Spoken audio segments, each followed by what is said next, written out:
All of you to the May 12th meeting of the Board of Supervisors, and would you please join me in the pledge?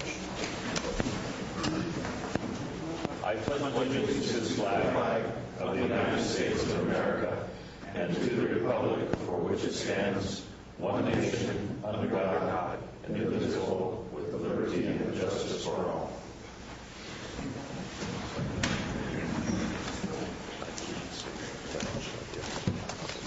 Okay, I'd like to point out that Supervisor Callaway will not be with us this morning. She is out ill. Yes, she is. Swine flu.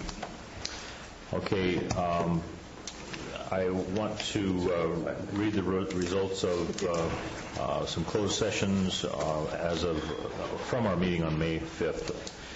Closed session was held regarding public employee appointment or employment, Director of Public Works, pursuant to Government Code Section 54957, resulting in the board unanimously approving the employment of Tom Garcia as Director of Public Works.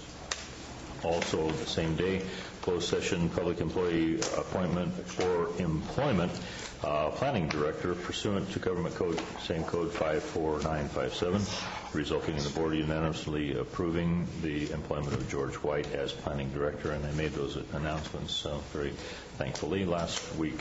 So also want to point out to you that there are some addendums on today's agenda. We'll be having a closed session regarding a conference on labor negotiator under the code section 54957.6. This is with the Director of Human Resource and Risk Management regarding Calaveras County Deputy Sheriff's Association, and a board action is expected. Also a closed session conference with labor negotiator under the same code section. This is regarding to employees, International Union, SEIU. Board action is required or expected. Incidentally, that's local 1021 of SEIU. And also a closed session, a conference with labor negotiator. This is regarding the County Sheriff's Management Unit, SMU, and a board action is expected on that item. Okay, turning the attention to today's agenda, we have the consent agenda first, and as you all know, the items on the consent agenda are expected to be routine and non-controversial, but anyone in the audience can pull an item off, or any board member may pull an item off. So I'd like to ask if anyone in the audience has any interest in pulling an item off. Yes? Number 4. Okay, number 4 has been removed. And any board member? Item number 6, please. Okay, item number 6 is also off. Okay, so we have items 1 through 12 we're taking 4 and 6 off. Do I hear a motion on the balance? Move the balance. Second. Okay, moved and seconded for approval of items 1 through 12, taking 4 and 6 off. All in favor say aye. Aye. Aye. Opposed? Hearing none, the motion passes on a 4, 0 against, but 1 absent. Okay, could we have someone explain on item 4? This is a minute order transferring titles for 5 water tenders and to 5 fire districts. Good morning. I'm Bill Schmidt. I'm currently the secretary of the Central Calaveras Fire and Rescue Protection District, and we're one of the beneficiaries of one of these water tenders. In the original agreement on how these things were to be transferred to the fire districts, the county obligated itself to the maintenance, or not the maintenance, but the major repairs and stuff like that.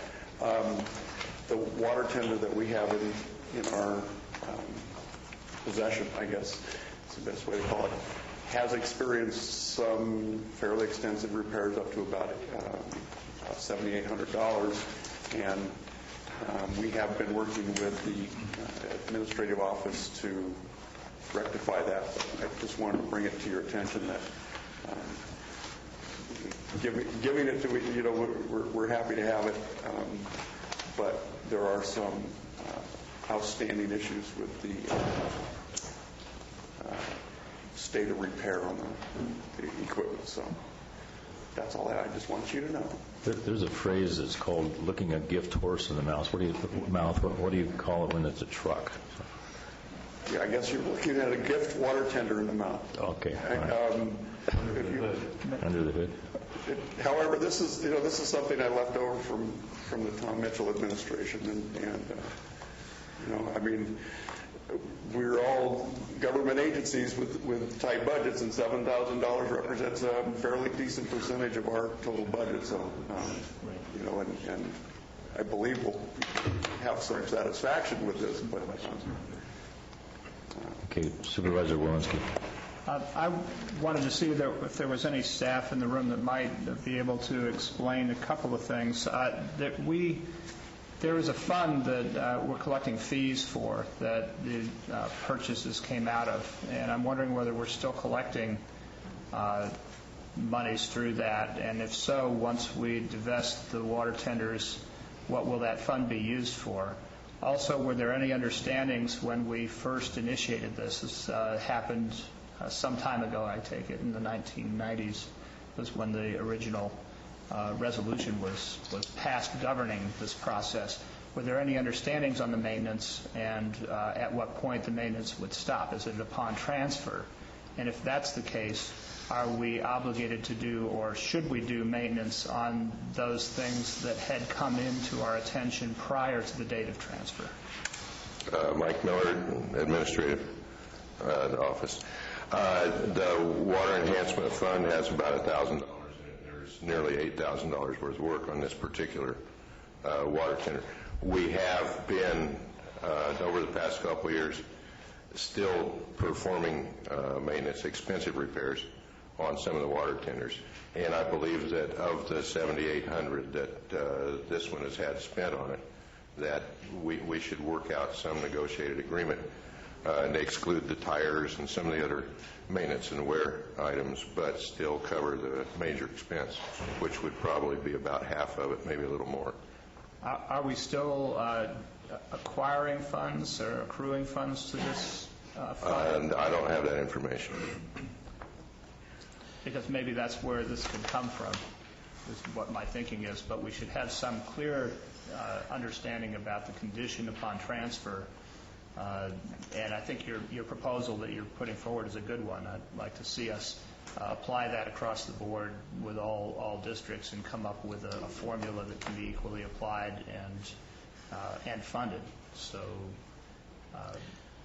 do you want us to act upon this now without that, or what's the process you'd recommend? My recommendation is to go ahead and transfer the water tenders, and then with you and the CAO, work out a negotiated settlement, which obviously would come back to the board at some point for how many dollars. But yeah, the intent from 2006 forward was to have these in the hands of the fire districts, and that didn't take place. So for the past couple of years, they've been in limbo, and we have spent some money. The Water Enhancement Fund, I think part of that gets returned to homeowners who make their $900 in lieu of payment. I mean, I'm not real familiar with how that works, but the fund cannot continue to support the all major repairs of all the water tenders. All right. Well, with that understanding, I'd make the motion to. Oh, I'm sorry. Absolutely. I'm sorry. I didn't realize there were others. I have a question, Michael. Michael, when these tenders were given to the districts, these were brand new tenders, were they not? These were purchased in the 90s, and they were purchased brand new, and they were financed for 10 years, and at the end of that 10-year period, they were to be transferred to the fire districts. So, yeah, it was new equipment. If we're giving the fire district a brand new water tender, I don't quite understand why the fire district isn't responsible for maintaining it, and why the fund would be required to maintain something that was given to a fire district that was brand new. That isn't, to me, a real great incentive to maintain the equipment, to just basically say whatever goes wrong, we'll shift the bill off to the county. Well, I think the agreement, and we could look at the resolution from, I think it's 2006, but it identifies only major repairs to be the responsibility of the county from that point forward. In other words, after the loans were paid off, the tenders were to go to the districts, and if they blew an engine, the county would still help with that. But if they needed tires, the county would not. Okay, well, let's see. Here's the resolution, I guess. And it says, the county, quote, "The county will continue to maintain the water tenders until the lease purchase is paid off, as allowed for in the water enhancement resolution. After the 10-year lease expires, or if paid off sooner, the county will transfer the water tenders to the fire district." Okay, I think that was in our backup. I think that this isn't the resolution. But if the lease was paid off in 06, it doesn't seem to me we should be paying for anything that happened subsequent to 06. It was our responsibility to get the titles transferred in 06, and we're delinquent in It's that. not our responsibility to pay for any maintenance beyond 06, because No maintenance. However, major repairs, given that the county is delinquent in transferring the titles, the ownership to the districts. I think those are two separate issues. I think the lease being paid off is one trigger point.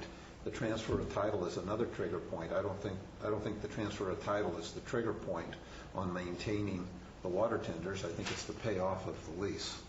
I think the districts are reluctant to put major expenses into a piece of equipment for which they hold no title.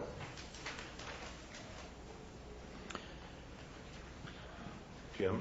Well, I mean, we did all this, and they get a free brand new water tender, and it says at the time, if I'm reading this correctly, at the time the lease is paid off, that we're not going to do this anymore, and we are going to transfer the title.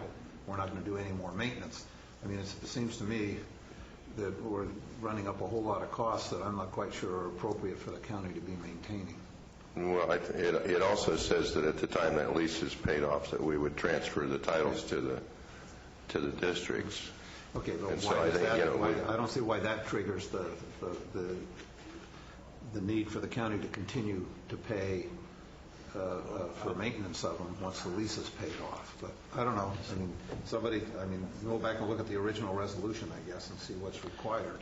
I was going to suggest that transferring the title won't prejudice the district's claim for repairs. We can see about working that out, and I can review the resolution and make a recommendation as to. Okay, Supervisor Walensky has another comment.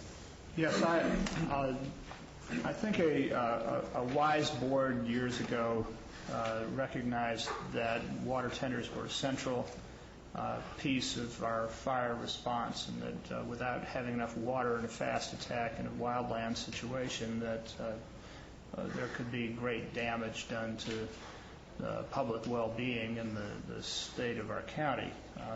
The idea that we would not have an interest in making sure that there were well-maintained water tenders in all areas of the county. It's not just a fire district issue. Most of our fire districts don't have the wherewithal or the funds to be able to accomplish that.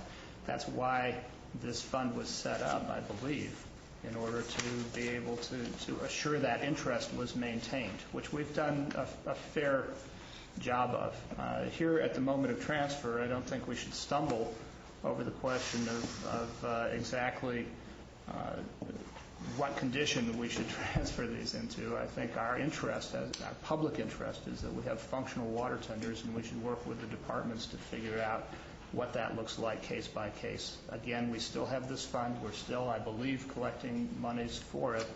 That was the intent of the fund, and we should see that intent met.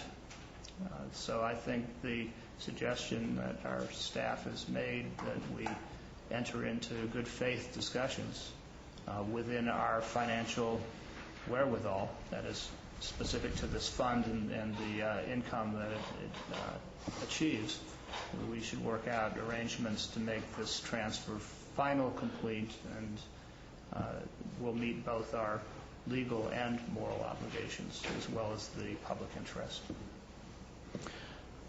Okay, Supervisor Toffanelli? Do you know if there's any other outstanding bills on the other four? None have been submitted to me. This one? There will probably be one bill from McCallum Hill for some batteries, but no more significant, multi-$1,000 expenses that I'm aware of. Have we always bought batteries during this term?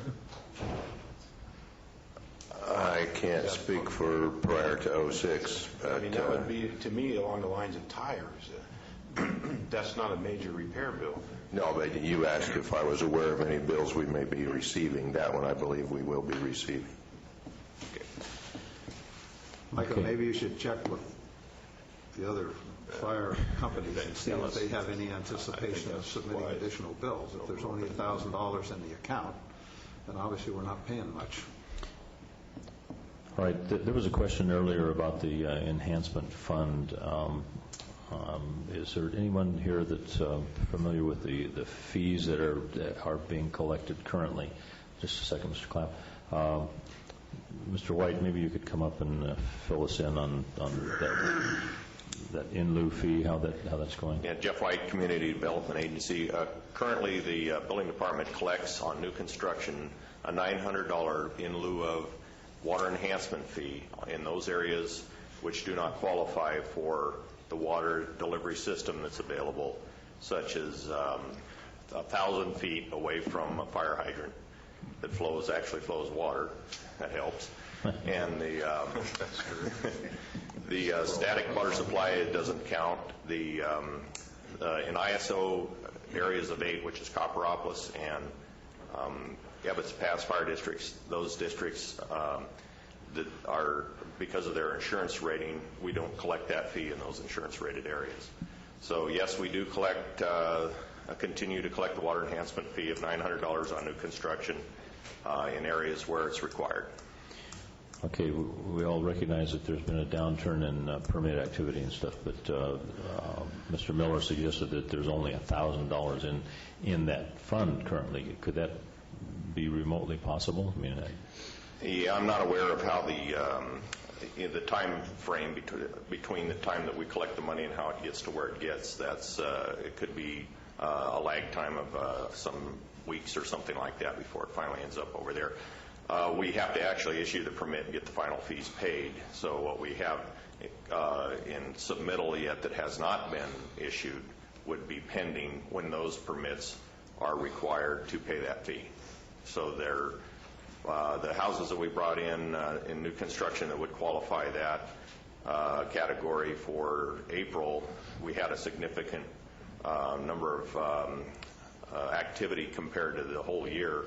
How many of those actually are going to produce a water enhancement fee I don't know that answer, but I suspect there is some. okay. Are there any other comments on the board? If not, Mr. Clapp, did you want to make a comment on this item?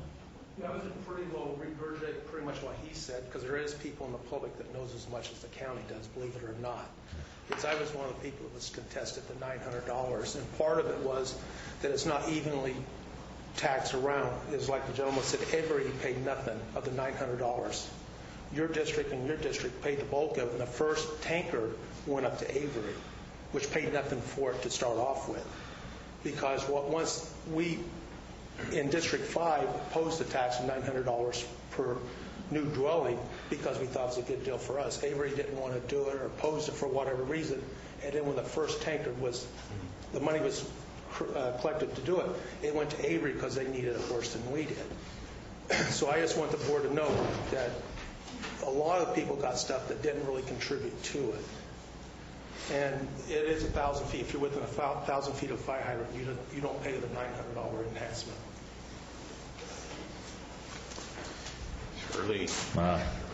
Shirley must have been eavesdropping. Sorry, I was. Shirley Ryan, County Administrative Office. I just wanted to clear up a couple of other things about the Water Enhancement Fund. The money that goes into that, and so far this year we're talking about $26,000. There is a little more than $1,000 in that fund. There's about $120,000 in that fund. And the money, I'm sorry, I'm out of breath because I was running around. The money that comes out of that fund goes toward the payment of the remaining water tenders, and those payments are around $50,000 a year for one set. I didn't have a chance to look up what the remaining water tender monthly payment was, but there's still numerous years left on those payments. So. Thank you, Shirley, how many water tenders are we still paying on? There's two that I believe have 4 years left on. I didn't have a chance to confirm. I was trying to run over here. And then the one for the West Point one. So we probably have 3, 4 so. years of $30,000 a year still to pay on the purchase price of these. Okay. And I can get more definitive information. I was just trying to get over here rather quickly to try and give you some numbers on the enhancement fund. Several years.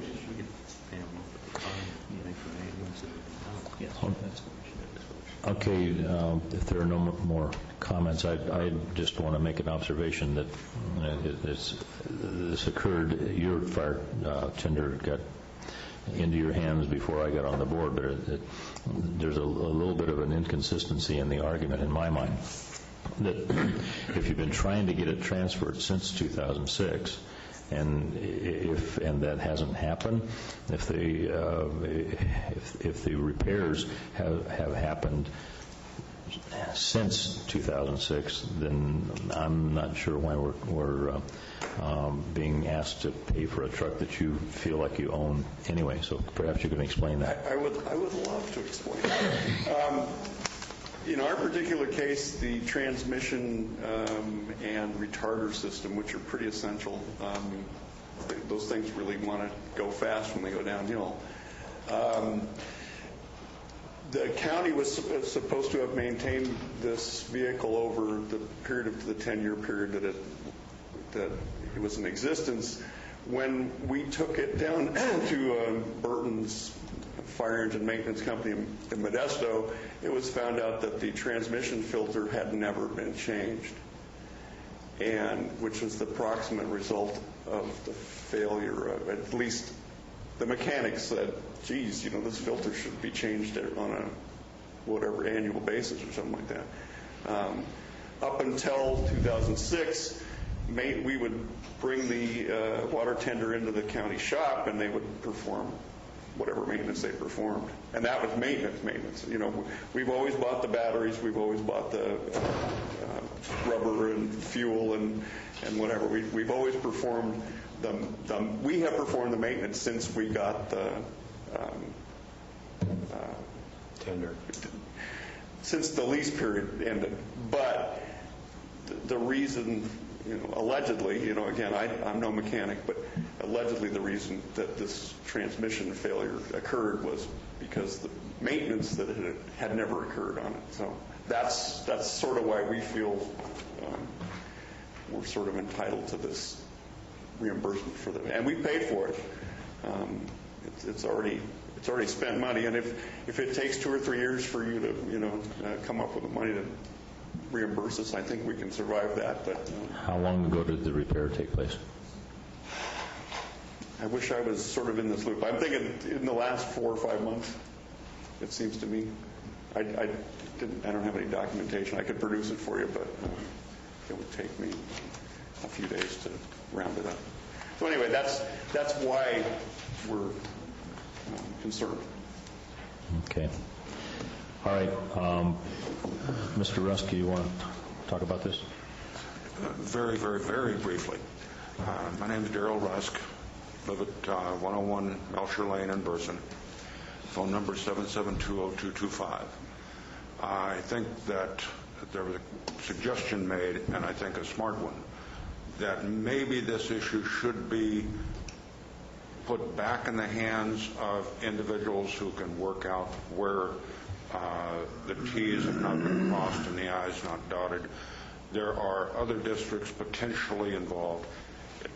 I think that it was a good suggestion to take this off of today's agenda, put it in the hands of individuals to work out the details, then come back with actual evidentiary data to support any arguments that might be made for restitution or possibly not. Because in some cases, if the maintenance was supposed to have been paid for, and I think, Tom, you were touching on this, if the maintenance was supposed to have been paid for, not just the items replaced, but the maintenance, was supposed to be paid for by the individual districts and wasn't, then that money should be balanced out to pay for any additional costs that they might incur. There are issues that are complex and worth discussing in detail with facts. So that would be my suggestion also. Thank you. Thank you, Mr. Rusk. Okay, it seems to me that the item before us is a little bit complicated by this, the bringing up of the repair, or the request for the repair, but what we are talking about here is transferring the title on these 5 vehicles, and I would entertain a motion to that extent. Yes, I'll make that motion, but with the understanding that we're going to have the conversations as suggested by Mike, and that we figure out exactly how to divest this in a way that's fair. I'll second that motion. Okay, we have a motion and a second, and Mr. Lawton has a comment. Yeah, I would remind the board members that an affirmative vote on this to hold over the minute order would result in continued county liability. No, we're not doing that. My motion was we'll do the transfer now, but we'll have the conversation in a good faith manner. But a reminder that upon transfer, the clock stops on That's right. New things. We're going to negotiate or agreeable to all districts. Right. Motion stands. Motion second stands. Okay, all in favor of that motion say aye. Aye. Aye. We have no one in opposition to that, so it's 4-0 with 1 absent. All right, and I'm a little embarrassed. I misspoke when I said that we were looking at items 1 through 12 on the consent calendar. I read that quickly. That was 1 through 7. Okay, we have an item number 6 that has been also pulled off the consent calendar. This is about some gifted parkland and mountain ranch in Calaveras Unified School District. Yes, we have a good moment here for Calaveras County and good interagency collaboration. I know that there are people in the audience who wish to address us on this, so that's why I took it off. And I believe Ken Nakamura is first to come forward on this. Okay, yeah, thank you. I'm Ken Nakamura. I'm currently a co-chairman of the Mountain Ranch Community Club. And I'd like to point out that there are other members here from the Community Club and the Mountain Ranch Youth Alliance, over here, along with Joyce Creel. Okay, on the behalf of the Mountain Ranch Community Club, the Mountain Ranch Community, and the Mountain Ranch Youth Alliance and Resource Center, we would like to thank Mr. Jones, Steve Belinsky, Pat McGreevy, and the Unified School District for all the work they have done to give us to make sure that this lease happens, as the park and Mountain Ranch community is the heart of our, everything that we do there. I also want to thank our board members and the board members of the Mountain Ranch Youth Alliance, as we all came together in the spirit of cooperation and partnership for the betterment of the community. Of course, none of this would have taken place without the tireless effort of Joyce Carrillo, who's sitting there. She gave us a tremendous amount of advice. She kept us together. Well, actually, she brought us together. We were separate communities. She brought us together, kept us together, and kept the communication open with both verbally and in writing with the community and the county. So anyway, again, I'd like to thank all of you for giving us the opportunity so that we can continue with the park and that we can develop our resource center in Mountain Ranch. Thank you, sir. If nobody else wishes to address the board, I would move this item. Okay, we have a second. All right, we have a motion and a second on this item number 6. All in favor say aye. Aye. Aye. Opposed? Hearing none, the motion passes on a 4-0-1. Okay, we have at this time, congratulations on your park. I'll be there for music in the park. Going on to item number 8, public comments. I'd like to remind anyone wishing to speak that we're limited to 5 minutes per person or 15 minutes per topic. Good morning. Hi, I'm Mary Beth Todd. I'm the Court Executive Officer and Jury Commissioner with the Calaveras Superior Court. And I wanted to take this opportunity today to publicly thank and acknowledge the many citizens of Calaveras County that served on jury duty and will serve on jury duty. In 1998, the California legislature passed a concurrent resolution proclaiming the second full week in May as Juror Appreciation Week. And while our jurors are appreciated throughout the year, very much appreciated throughout the year, we take time during this week to publicly acknowledge and thank them for their service. In 2008, over 10,000 summons were issued to the citizens of Calaveras County. 1,200 citizens actually showed up and appeared for jury service, and 230 of them actually served in the jury box on a jury trial. Jury service lies at the heart of our American judicial system. It's the duty and responsibility of all qualified citizens, and democracy just doesn't work without it. That being said, we know it comes with some inconvenience. We're pretty bad at catching people at their most convenient time in their lives for jury service. But that's why we're so fortunate, I think, to live in a wonderful community where the citizens have a great sense of civic pride and are willing to answer the call to service, notwithstanding their personal sacrifice. And it's with every sincerity that I'm here on behalf of myself as the jury commissioner, presiding Judge Douglas Mawini, Judge John Martin, and the staff of our court, to publicly thank and state our appreciation today to those who have given of their time to serve as a juror, and for those who will answer the call in the future. So, thank you. Mary Beth, before you go away, I just have a question. Did you get a summons? No. But I did get a very recent kind of a lament, I would call it, from one of my friends that lives in Copperopolis, who is a professional, has an office with a staff, and well, he's a dentist. Sure. And so he was expressing some frustration that this had happened to him twice, that he has no problem with being available for the jury service. In fact, was eager to do that. And on the day that he got the summons, he canceled his appointments, told his staff not to come in, and on 2 sessions in a row, he called the recording and said that you're not needed today, and he feels like that's that they're particularly in the instance of a professional where you're having to clear your decks and Yeah, we totally understand that, and we have worked with professionals in the past where we kind of track them separately.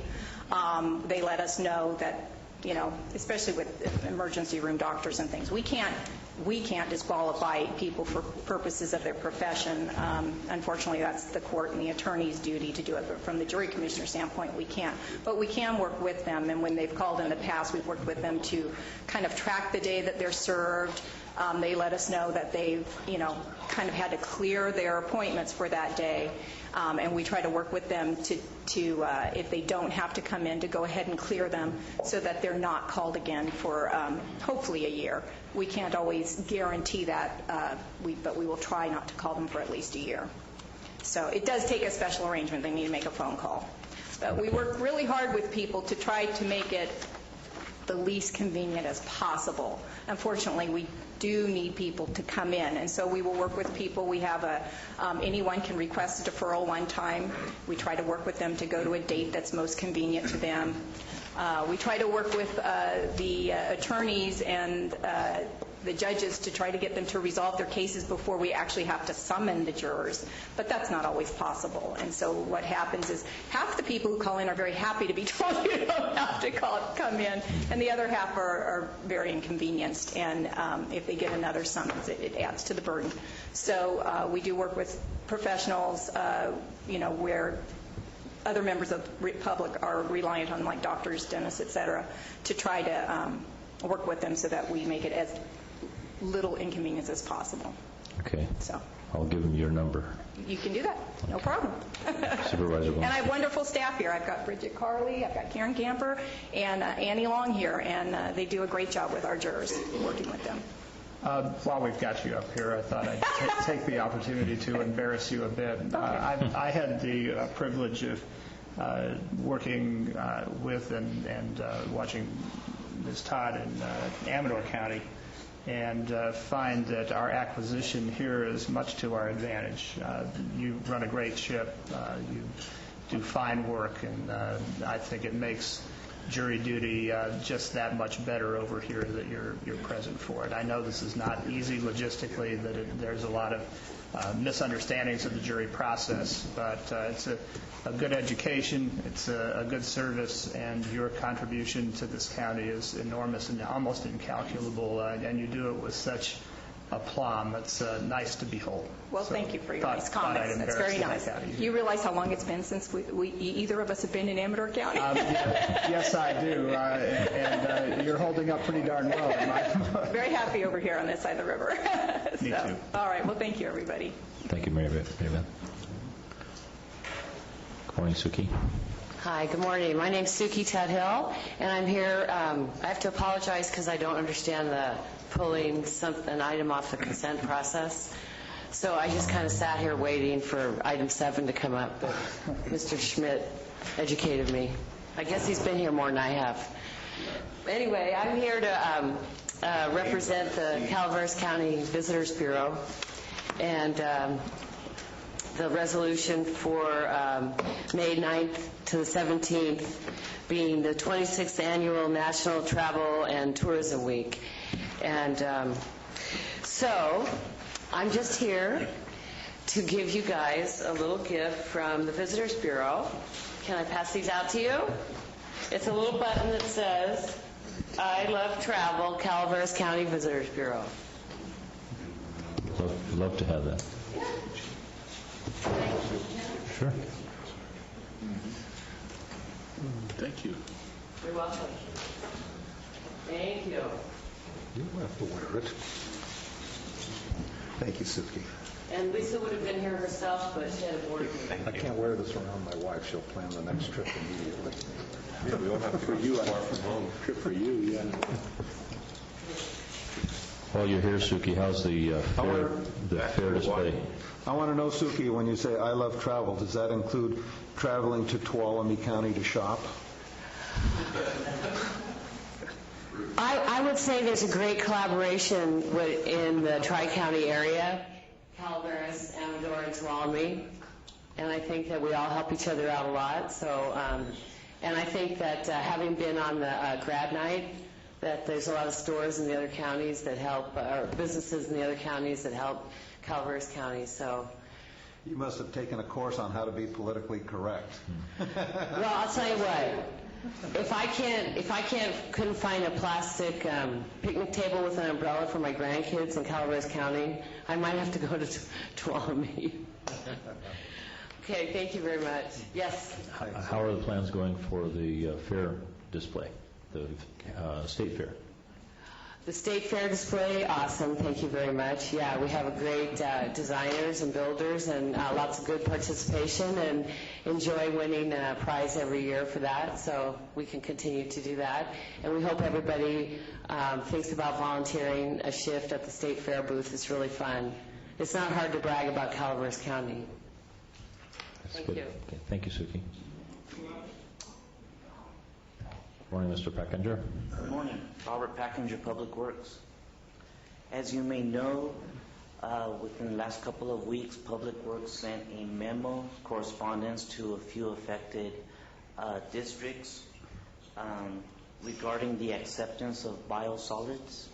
In that correspondence, we told the districts that we could no longer accept the biosolids. Let me give you a little history. By Board of Supervisors resolutions years past, we were allowed to accept biosolids as long as we accepted those as alternatively covered, but not for disposal. Two things have happened since that time. We're now using a tarping machine, so we don't use alternatively cover. And the biosolids have changed somewhat. There's some polymers added to the material that makes it a little bit more difficult to handle. So at this point, the only option is to dispose of the material, and that is contrary to the previous direction that we received from the board. It's important to note that it's not contrary to our solid waste facilities permits or state permits. So then, according to those permits, we are able to accept those materials. We have received feedback. It's feedback that perhaps we should have solicited before the correspondence went out. The feedback has come from the affected agencies and also from the Board of Supervisors. And in accordance with that feedback that we received, we're prepared to come back to the Board of Supervisors with a resolution to clarify that acceptance policy, and so that we will be able to accept the biosolids for disposal. Of course, that resolution will have certain parameters, things such as quality issues and water content, because we can't accept liquid waste. There will also be a cost parameter in that resolution, which we still need to work out. Before we bring this resolution back to the Board of Supervisors, we intend to be communicating with the affected districts, working with them, letting them see what it is that we propose to bring to you.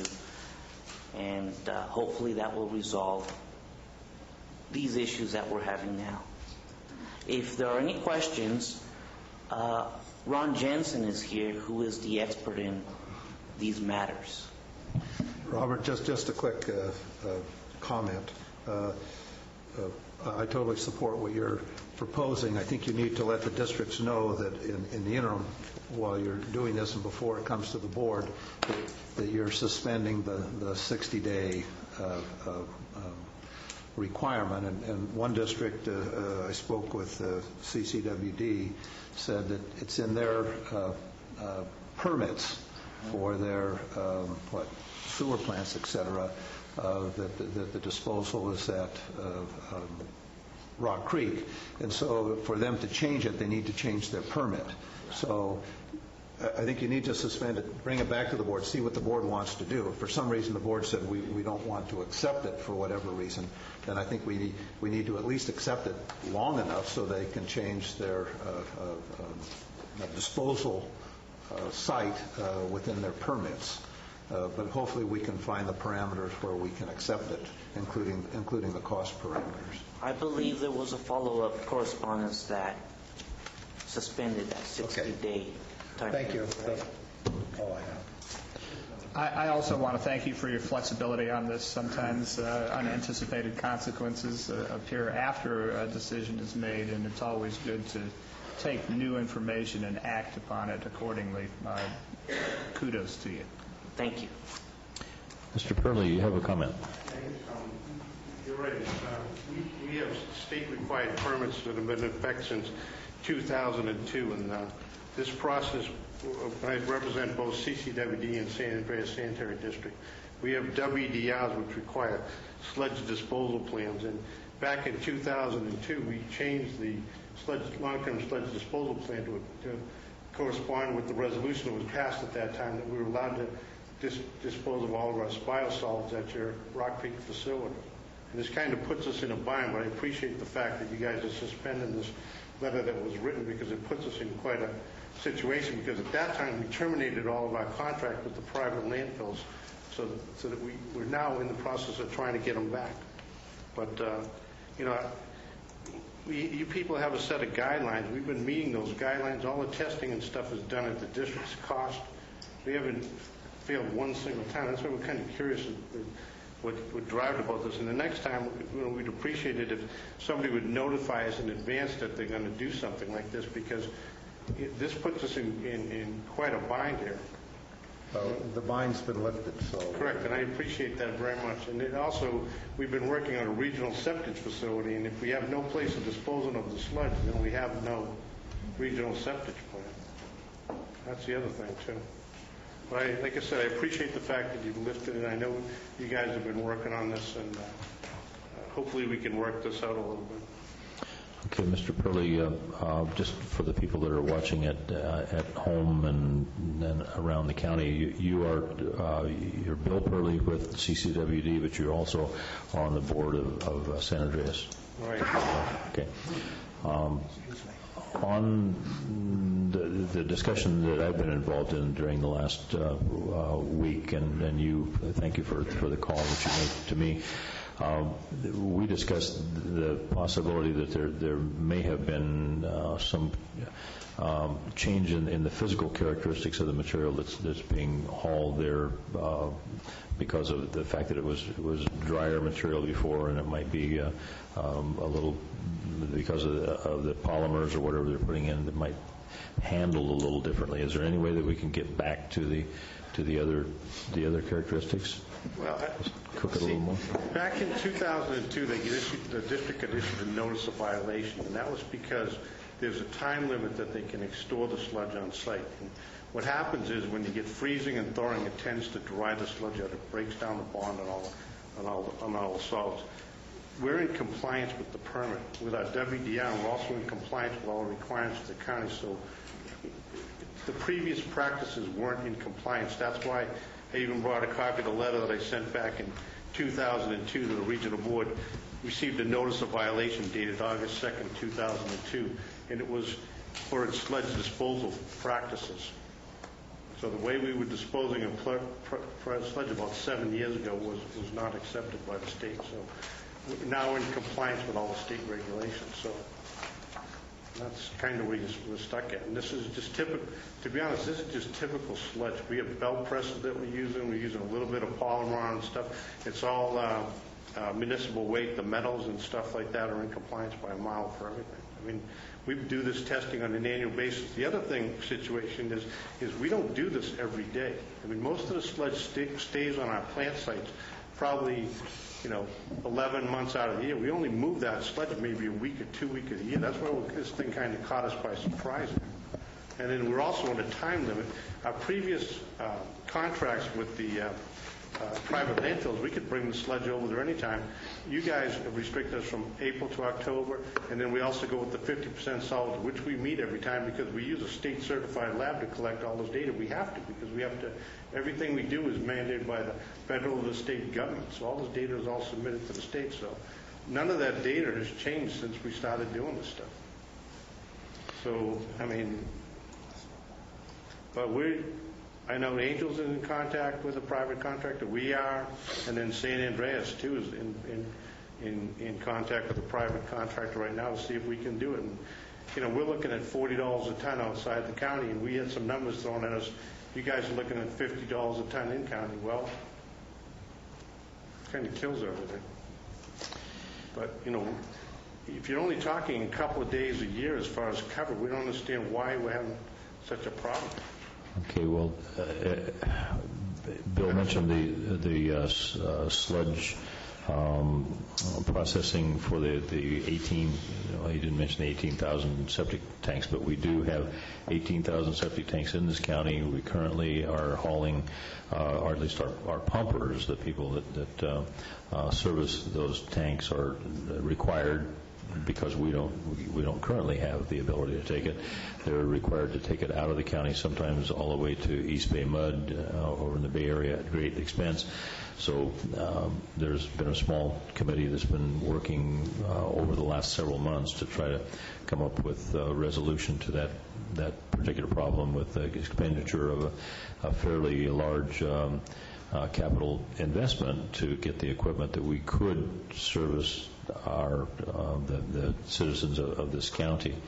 So I think it's in our collective best interest to work out an economically viable rate that we can handle, or we receive that stuff at the dump or at our solid waste facility. We're up to the state level on that. We get bounced from the regional to the state to talk to them about funding the regional septic facility. In fact, the regional board is very supportive of us building a regional septic facility. In fact, Ken Lando came here for the 218 meeting, which we had in San Andreas, and I talked to him at that time, and he's very supportive of it. In fact, he made contact with one of the Division of Financial Assistance people up in Sacramento, and basically broke the ice for us, and we've been encouraged to set up a meeting with them to see if we can get some grant money for this stuff. So that's kind of what the point is. But if we can't dispose of the sludge in the county, they're paying 6 cents a gallon down in Oakland, and we're estimating 10 cents a gallon would probably be to break even with O&M costs, and it would still be appetizing to all the local contractors.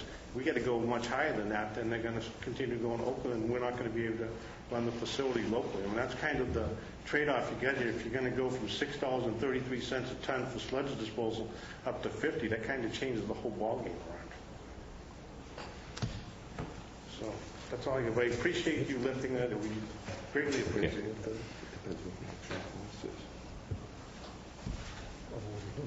Morning.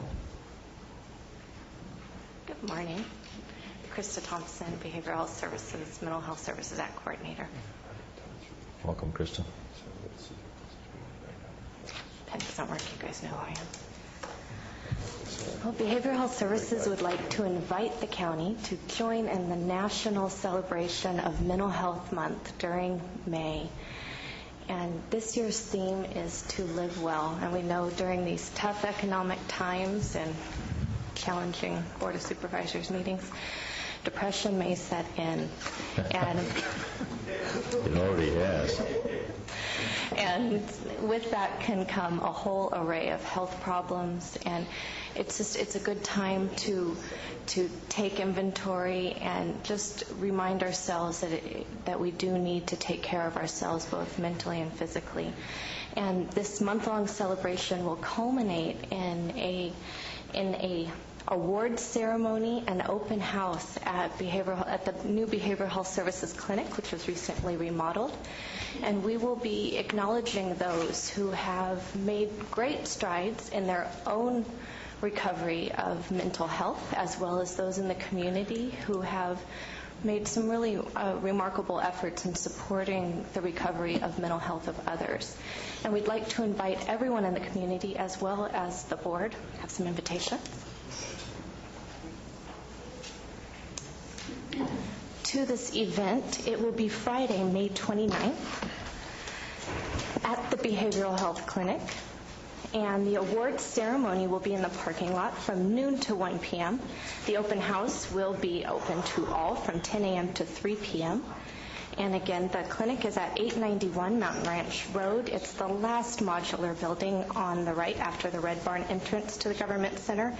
And we would like to invite all to join us in recognizing the efforts to support the recovery of mental health in our community. If there are any questions regarding this event or regarding Mental Health Month, please give us a call at 209-754-6525. And I want to thank the board for their ongoing support of our efforts in this regard. Thank you. Thank you, Krista.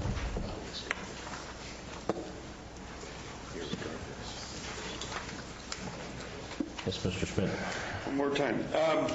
I just want to publicly thank the Public Works Department for the work they're doing on the shoulders of Mountain Ranch Road. It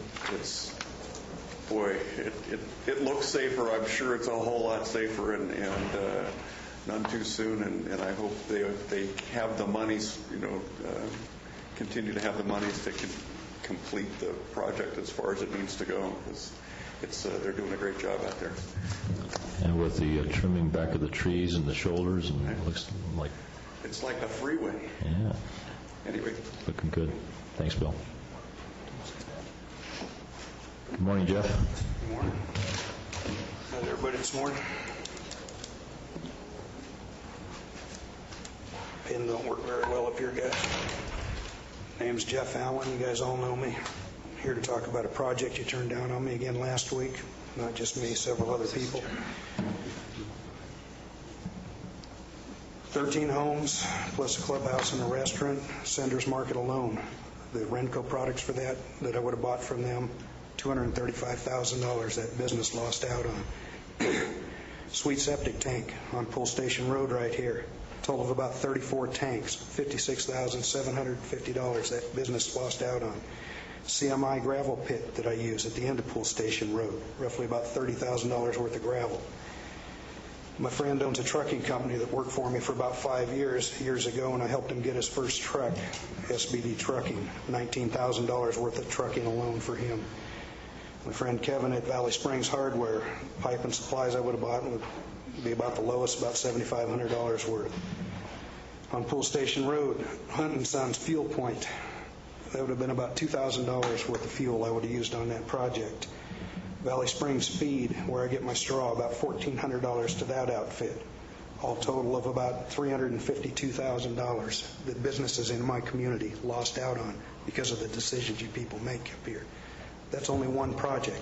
The other one was down at Wallace Lake Subdivision. That second phase of that subdivision was approved at the same time the first one was, 12, 14 years ago. He had to get half of the first of it built up so he could afford to put the roads underground in the second phase. It had water, it had sewer, just what you people are asking for.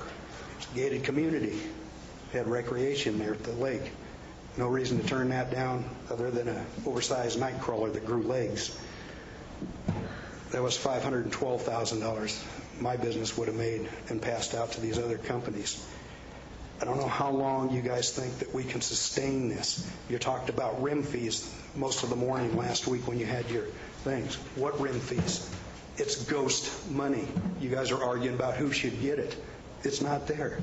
Now you want us to assess our property and vote that we're going to vote for you to assess our properties for your rim fees. This project alone would have brought in $700,000 for your rim fees. I don't understand you guys thinking. We're told in the paper that you're $2.2 million in the red. That's a government figure, so we all know it's going to be double that. It always is. Where is you people's tax base coming from when you keep turning project after project down? That fuel company, he supplies fuel to Sanders Market, Sweet Septic Tank, the gravel quarry up there. My trucker that buys his fuel from him. Valley Springs Hardware buys their fuel from him. All these people, you call them vendors. They're my base. They are in business to support my business. There was a need to support my business. I could go on and on, guys, but I'm not a public speaker. I hate coming up here. I'd rather be out there on that evil tractor digging up the dirt, looking for salamanders. You guys need to wake up. Somebody needs to do something about 3 of you on this board. Thanks for your support. Thank you, Mr. Allen. Shows the value of the teeter plan. When tax revenues are going down and also fewer people are paying, then districts that are not on teeter have more negative impact than those that are on teeter. So I'm hoping that our last remaining district will also recognize this point and also you get the one-time buyout of all the prior delinquency, so they get a one-time boost, plus they get a predictable cash flow in the future. And one thing that's different about this than the other districts that are coming on teeter, we're recommending that you do not include New Hogan, La Contenta, or Saddle Creek. We also did not include the Saddle Creek CFD when that bond was passed into teeter. So Okay. Do you guys have any questions, or do you want to know a little bit more about teeter? I know I've discussed it, I'll move the item, Mr. Chair. Okay. And I'll second it. This is a public hearing, so Mr. Russ, did you have a question about this? Huh? It says a resolution, then say it's public hearing. I'm missing it again? It says no. Yeah, I think it is worthwhile to have Ms. Churches explain the mechanism of teeter. Okay, a brief explanation is the teeter plan is the accrual method of apportioning taxes versus the cash basis. And so when entities participate in teeter, they get 100% of the taxes that are billed, whether they're received or not. The county, in exchange for prepaying everyone's taxes, even though they weren't collected, keeps the interest and penalties when they finally do pay the taxes. And we're mandated to have a fund that's called the Tax Losses Reserve Fund, and we have to have a certain amount of money that we hold in that in case when property goes into bankruptcy or it goes to tax sale and it sells for less than the property taxes that are owed, then the entities get their funds, because we're required to keep money to protect the Cedar entities. So, okay. Okay, we have a motion on this item. And a second. Okay, all in favor of the motion, say aye. Aye. Aye. Opposed? Hearing none, the item passes on a 4-0-1. Thank you. Okay, item number 10. This is a discussion of possible action regarding direction to staff on a number of issues regarding planning department fees. This is brought to us by the Community Development Agency, Planning Department. Good morning. Good morning. Chris Poe, Administrative Analyst for the Community Development Agency. A while back, you asked Brent to come forward with some revisions to the, I believe, zoning amendment fees. And in doing the research, we came up with the following 6 items that we would like you to provide us direction on. I'm just going to read those, and we have our recommendations, but we would like you to provide us the direction you would like us to go. Should the application fee for zoning amendments be reduced for all applications? Planning Department is recommending yes. Should Planning Department fees as applied to applications from other public agencies remain unchanged, be reduced, or fully waived? The Planning Department recommends no, but the fee for all zoning applications should be reduced. Does the board want to change its current policy of only considering requests for waiving or reducing fees submitted by county applications and nonprofit applications on case-by-case basis? Planning recommends no change to the current policy. Does the board want to reduce or eliminate fees for zoning from an existing U unclassified zone? Planning recommends no. Does the board want to continue the practice of charging 100% of the application fee for the most expensive application and 50% for all the other applications submitted at the same time for the same property? Planning recommends yes. Does the board want to maintain a zero application fee for administrative use permits for historic events and a $100 fee for current community-based or nonprofit events regardless of county department cost? Planning recommends yes.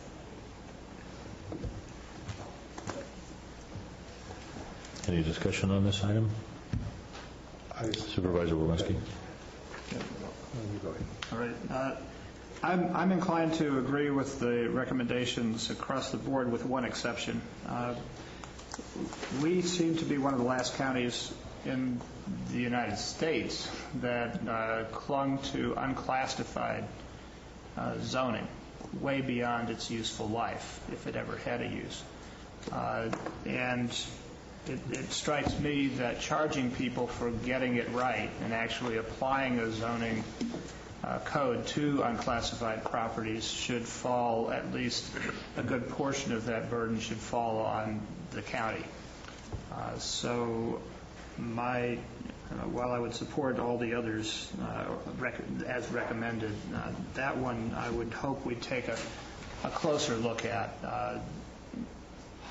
Most everybody else did away with this actually decades ago. And we, being late in the game, I would say we owe property owners a good look at this. We're in the process of eliminating unclassified land. I think we're committed to this. At least I understand the Planning Department is certainly recommending that as part of our review. Why not just declare it our policy from now on that we're working to move these into actual classifications and lighten the burden, which will happen for everybody once we do it. If we're committed to this anyway, why punish people who are trying to move a little bit earlier than we complete our plan, which we're not moving at exactly warp speed on anyway? Okay, I support the department's recommendations in total. I guess I disagree with Steve's comments a little bit, because people have the zoning they have. I mean, unclassified is not a zoning we have anymore, so you can't really do anything under it. To do anything, you have to move to a new classification. Once somebody does that, it seems to me they should pay. They're doing it individually for their own self-interest because they're wanting to change the current use because if they weren't changing anything, they can just leave it unclassified. So if they're going to change it for their own personal use, it seems to me that they need to pay the zone change. And if we're going to give a break on it, then what we need to do, in my opinion, and we've had this discussion at earlier boards, maybe even before Steve was on the board, is that when we adopt the new general plan, then we should take all the unclassified and all the highway service, and those are two zones that have no meaning and no uses associated therewith, and do them all at one time in one application rather than individually doing them. But I think the time to do that is upon adoption of the new general plan. So I think if they want to come in individually, they should just pay that because that's the amount of time and effort. And then when the new general plan's adopted, we should take highway service, unclassified, and anything else we have that has no use associated with it, and take them as one lump sum and just do one action that changes all of them to make them consistent with the new general plan. Supervisor Tapanel. I agree with Tom on what he has to say, and I agree with the departmental recommendations on this. Okay, so I think the time to change it is, if you're going to come in, you want to. He's right. Your intent to change it is keyed on you want to do something different with the land use than what you have now, what you're doing with it now. And I think if you want to get around that, the time to change it is during the general plan. I think we need to look at it at that time and just change everything to a specific zone that we have a current use for. And when we do a mass thing like that upon adoption of the general plan, then I think it should be county initiated so that nobody does pay any fees and we just bring everything into conformity with the new general plan. I agree with that.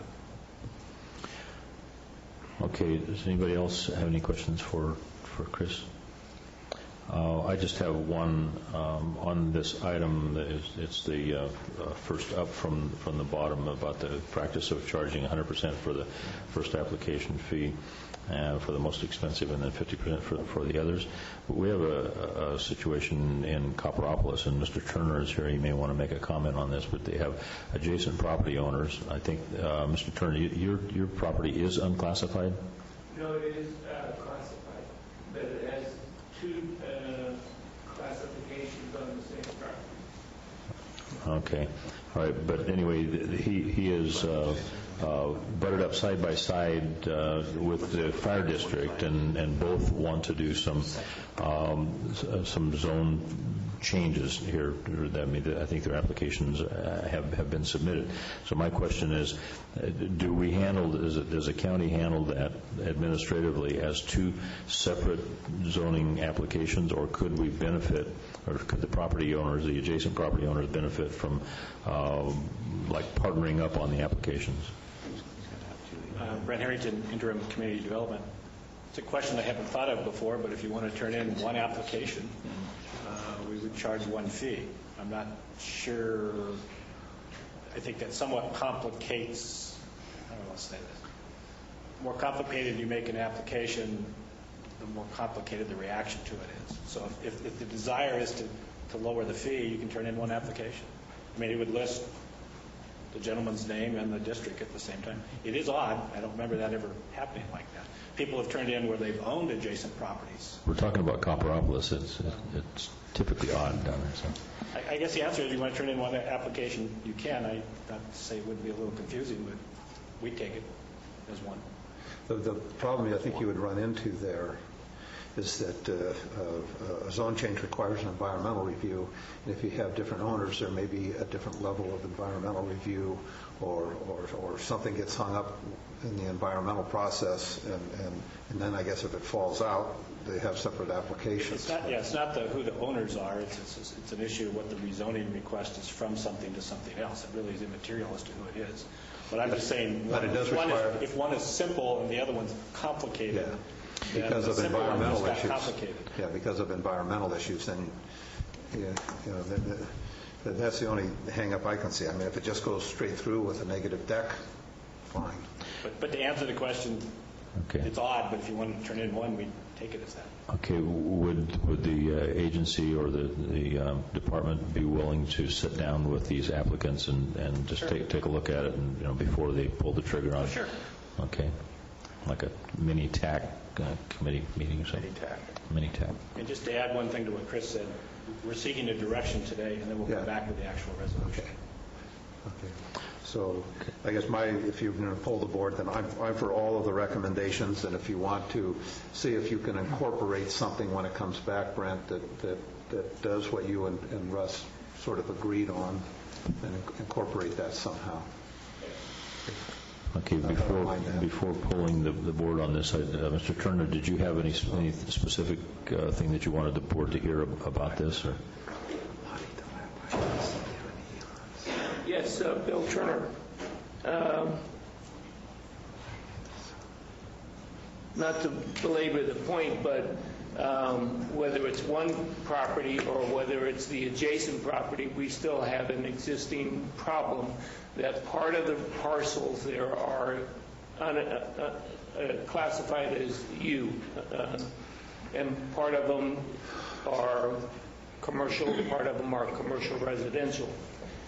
These were established a good period of time ago, and I know part of them were changed in 1996 and 1997. And I don't think they either looked at that potential problems at that time to this time impacting what I wanted to do is actually put some property pins in and do a boundary line adjustment. And I know it's easy to say, well, just pay the fee and everything can be accommodated. And what I'm saying is it's a little more difficult just to pay the fee. And I don't understand why, whether it's the fire department and my properties and also the telephone company, or whether it goes beyond that, it doesn't seem like the fee structure is commensurate with the amount of work that's involved there, or the problem should have been resolved back in 1996 or 1997. So I don't understand why we can't have some kind of accommodation to try and accomplish so that we can clean up these past problems. Okay, well, the past problems that you're referring to is this, the U classification, and you're saying that doesn't apply. The similarity is what they explained to me, that there are, in essence, 3 different types of zoning in the property. Okay. All right. Well, Supervisor Tryon has expressed a desire to leave that alone.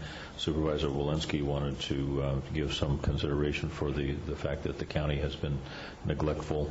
I'm very much inclined to agree with Supervisor Walensky, but we have, for the sake of the staff members, you have a split vote this morning on that, or split polling, because we have a... Let me ask whether we might modify this and see where it goes.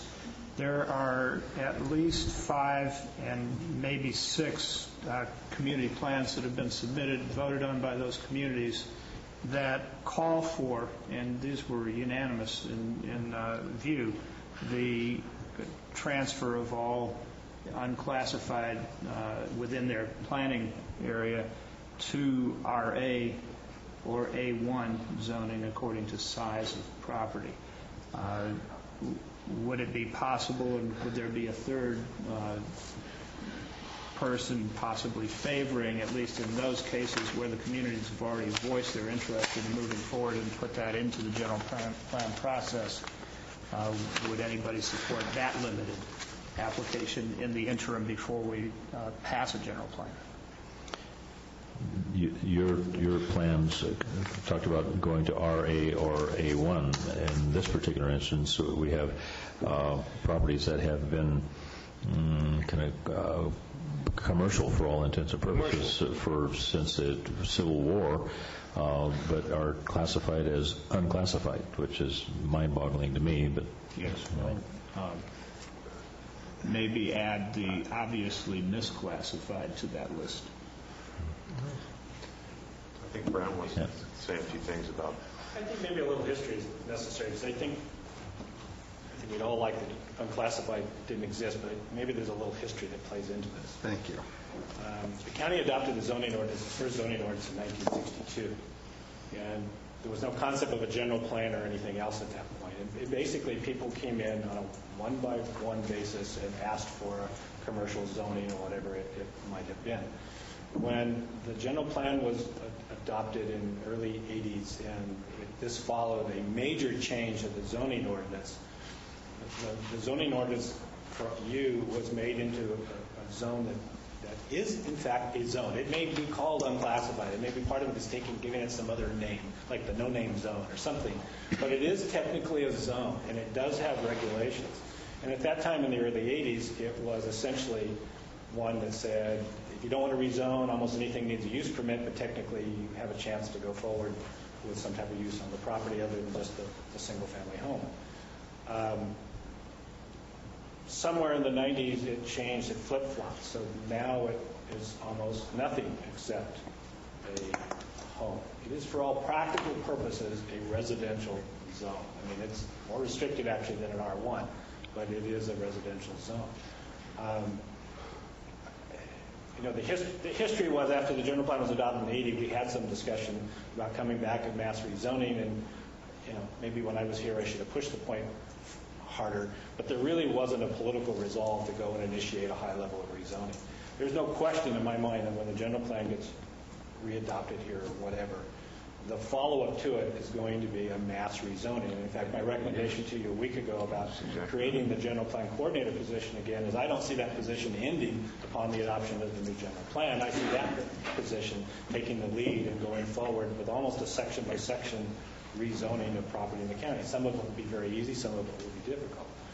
The problem I see with Steve's approach, I kind of know where Steve's going with it, but I think it greatly complicates it. I mean, people just call up our office and say, what's the rezoning cost? What is it if it's a U or whatever it is? If we have to get into refining that, I think it's going to be difficult.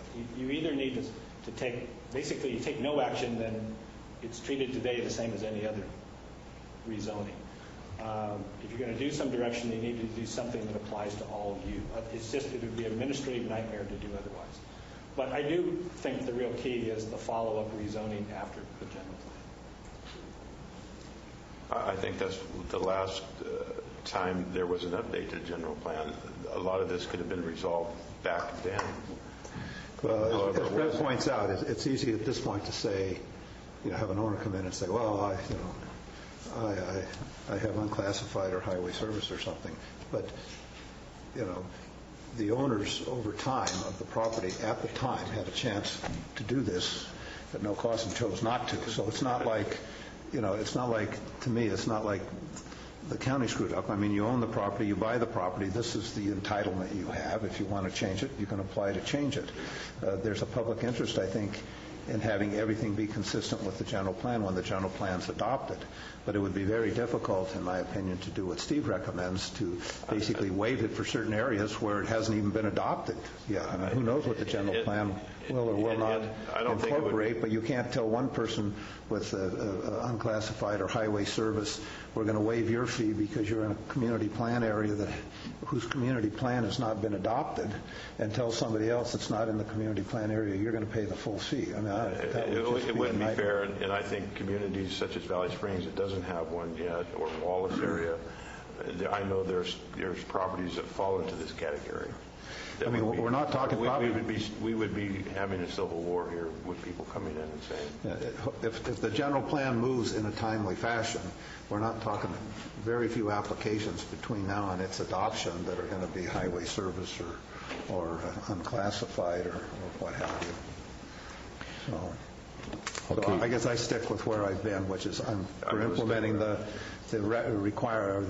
recommendations as presented. Okay, now on the specifics of the recommendations, this item number 1, should the application fee for zoning amendments be reduced? We haven't talked about percentage of reduction, or when will that? Saying it should be 50. Yeah. Turn the page there. It's The general plan amendment is 50%. $54.66, $5,466 is what he's recommending. All right. It is outlined in the... All right. And that would be a reduction from 9,000 and something, so. Down from 9,600. Okay. So if there's no further comments on this, we can make a motion on this proposal seeking direction, right? So. Well, I think we're 2-2, so my suggestion would be is... No, we're fine.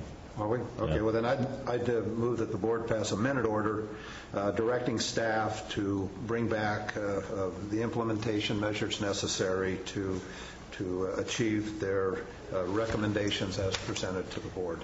I would move to separate the vote on number 4, which is the unclassified, so I can vote for the rest. Okay, then I'll also omit with the exception of number 4, and we'll do a new motion on it.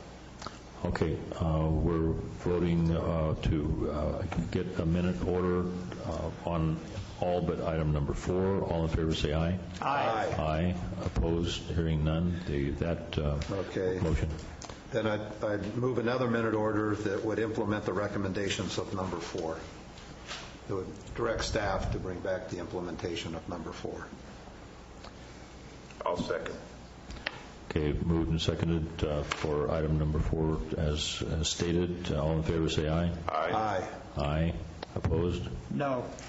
Okay, that is a 3-1. 3-1 with 1 absent. Okay, you have your direction. You can be back this afternoon with that? Or sooner. Good, Russ. You're leaving the 15th. So. That means later this morning we'll adopt the general plan? Yeah. Put it on the wall. Yeah, right up on the wall. Okay, we are down to item number 11. It's resolution. No, this is. We need a band or something for this. We need some music. Okay, it's a resolution abolishing the Community Development Agency, restoring the separate planning and building departments, and improving the allocation of positions between 2 new departments. This is brought to us by Brent Harrington, Community Development Agency, and that may be the last time I'll get a chance to say that. So. Well, actually, there aren't many times that you can take an action to reduce a planning application fee and abolish a department and abolish a position. You did the one a minute ago, and now you're going to do this one. Or hopefully you will. What I'm here before you is to follow up on the direction that you took in late January to essentially do away with the Community Development Department and break it down to its original components of planning and building. You might say you're overseeing the divorce of the department. The parties will go on their ways. What you have before you is the property settlement, so to speak, and this will be the final decree.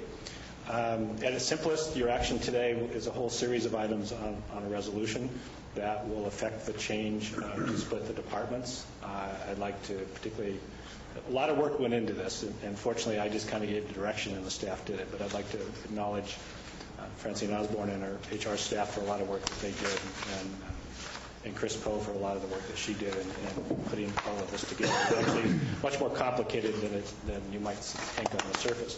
About the only thing that is not in here is there are some words in county code, primarily in the zoning ordinance, that say community development or community development director, and citing certain things that are follow-up. Jim and his staff have identified those sections. Didn't include it in this. Quite frankly, I thought of that at the late date. And those are pretty minor things, and I think you can certainly go ahead with this, and we'll just have the staff follow up on those items. But the things that are before you, not to repeat everything, but if you can go to the resolution, the real substances will now therefore be resolved. If you approve this resolution today, you will be dissolving the Community Development Agency and the position that I currently hold as the interim. The planning director gets reestablished as a department head position appointed by the Board of Supervisors, and of course you appointed George White to that. There is a job description, which there was some confusion as to whether or not it was in your packet, and if you don't have it, I have copies for you. That would be the revised job description of the planning director, and basically it changed. What it only really changed was the wording that said it was part of community development to make it a standalone. Interestingly, we already had a building official job description that was still on the books, even though we became a building official, so we didn't have to revise that. You are recreating the building department, and you're eliminating or basically reclassifying the deputy director of building, which is Jeff White's position, to become building official. Technically, he will be appointed as of this week by your action. There are some cleanup on some positions. There's deleting one technician in the building department and creation of a position in the planning department. That's basically a trade or a follow-through from the action you took last year when you reduced the size of the department. And then there's a long list here of the split of the positions. I might add, not all of these positions are filled, but these are the ones that are technically on the books. And while we had some discussion about should we eliminate positions that are on the books but vacant and not funded, and for purposes of what I was doing, I left those untouched. I leave that for the budget process. I leave that for George White when he gets here on June 1st to deal with those things. So I've just tried to go through the technical aspects of it. There's a lot that's gone on that would be not within your vision, because there's a lot of things that have gone internally into the two departments, transition of duties, splitting of contracts, even got down to who occupies what storage room or storage bin out on the property here at the Government Center, and a lot of little things like that. I think this will work. It very much depends on the people. Had a lot of discussions with the two departments about attitudes and working together and dealing with the public.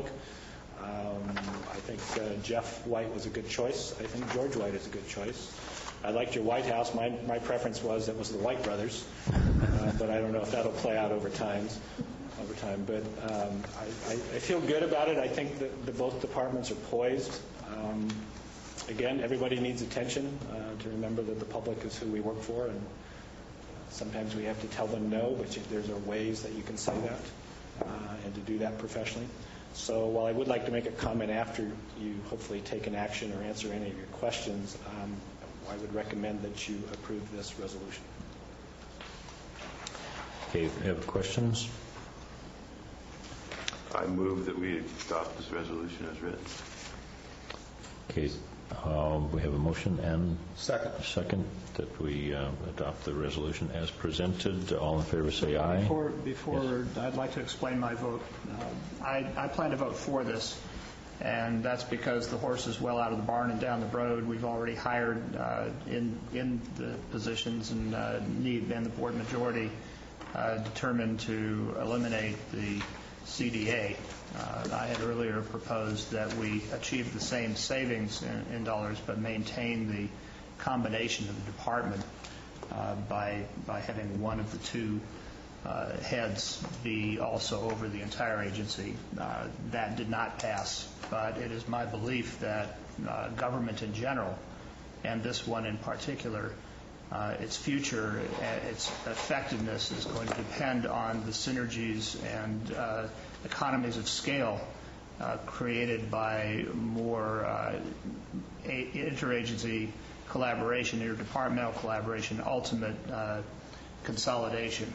We are a small county with a large administrative apparatus and often work in little fiefdoms that don't ultimately, even though we depend on goodwill and good relations, those don't always stem from the personalities involved. They often flow from the structures and the housing arrangements that we make.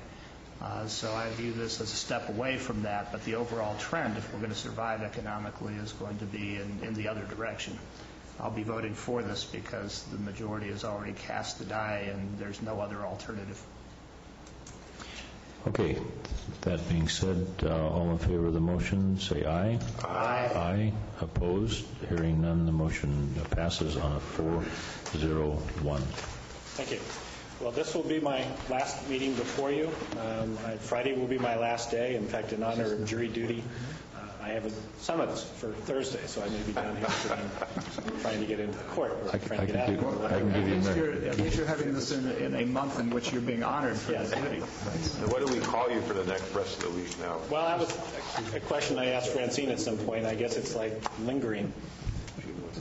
The lingering? Lingering interim community development director. You can call him juror if you like. I did want to thank you for the opportunity to come back. I've enjoyed most of the times. There are times I'm not sure about it, but and hopefully I've been able to get a few things done. But I did want to make one little kind of observation and say it in public. I realize I've spent about half my career working in planning and the other half kind of in admin, RCRC type of thing. And I was reminded in coming back why I got out of planning. It is an extremely difficult thing to deal with. I quite frankly, I've told Bob this, I thought coming back as interim CAO was much easier than coming back as interim community development director. And quite frankly, the CAO was probably more enjoyable for a variety of reasons. It is a tough position. And you're constantly on the firing line. You virtually always tick somebody off on a given topic. And I said it at a planning commission meeting. I used to be reasonably pleased if both sides were about equally ticked off, but only a little bit.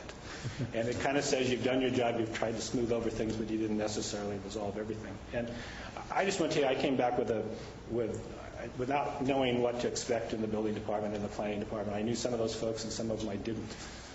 And I've been generally very pleased. You have a good group of people. I think they work hard. They try hard. There's no question that there's improvements needed, particularly on the application processing end of things. And I'll be leaving some notes from George White in planning of some suggestions I have. But I was particularly pleased when, through all the controversy of Trinitas, the board acknowledged the work that staff did on that difficult project, both in planning and in county council. And I think in a lot of ways that goes on. I think planning and building, not that they don't deserve it sometimes, but it's sometimes made a scapegoat. And in the time I've been here, a couple times confronted people who have made comments and tried to get to the bottom and find that what you hear isn't always the truth. So my parting comment here is to say I think you have a good group of people, and with some continued attention to detail, we'll go forward. And so I feel good for that. So thank you for the time, and I'll see you in the hallways, I'm sure, and thank you for being able to come back. Well, thank you for coming back and being our interim twice, Brent. By all means. Okay. Going on to the next item on the agenda, item number 12. This is a discussion, possible action regarding the resolution authorizing a professional service agreement with SOMA, I guess it would be, silent P, is PSOMAS, for continued professional engineering services associated with Mountain Ranch Road safety improvement projects. Good morning, Jonathan. Good morning. The pronunciation there is SOMAS. SOMAS, okay.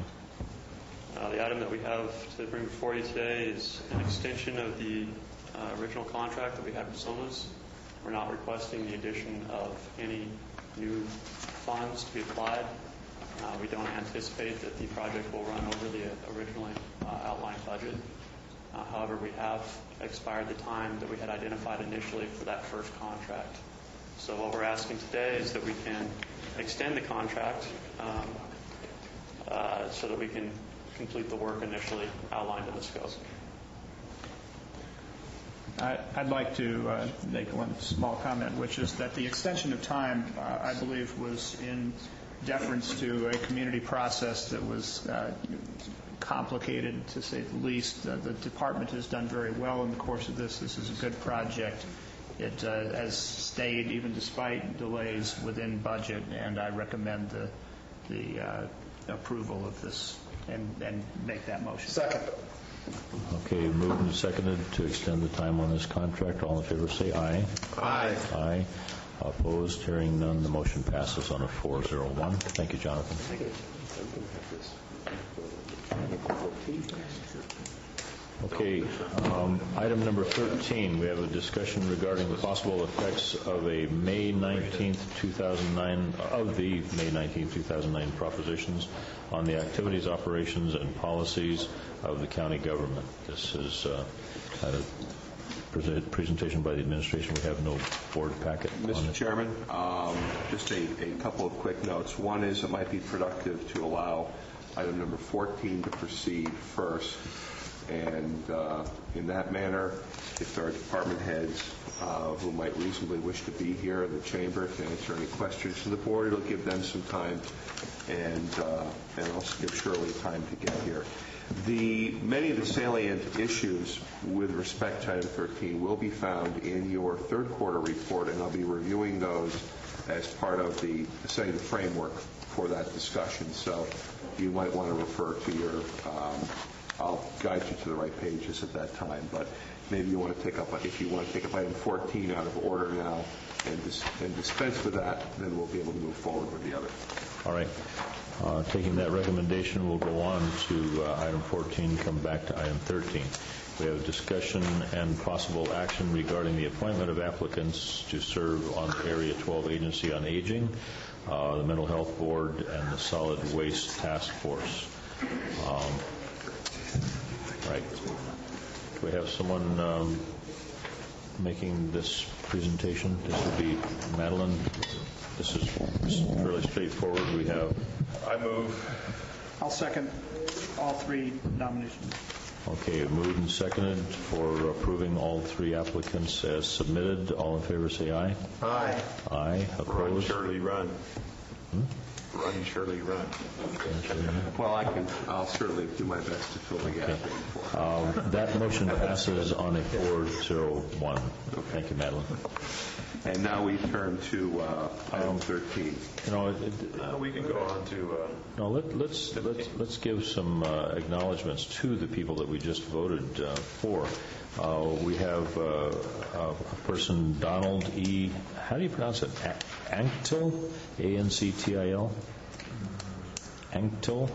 And then that's for the Area 12 Agency on Aging. The Mental Health Board, we've just approved Gary Kuntz to that board.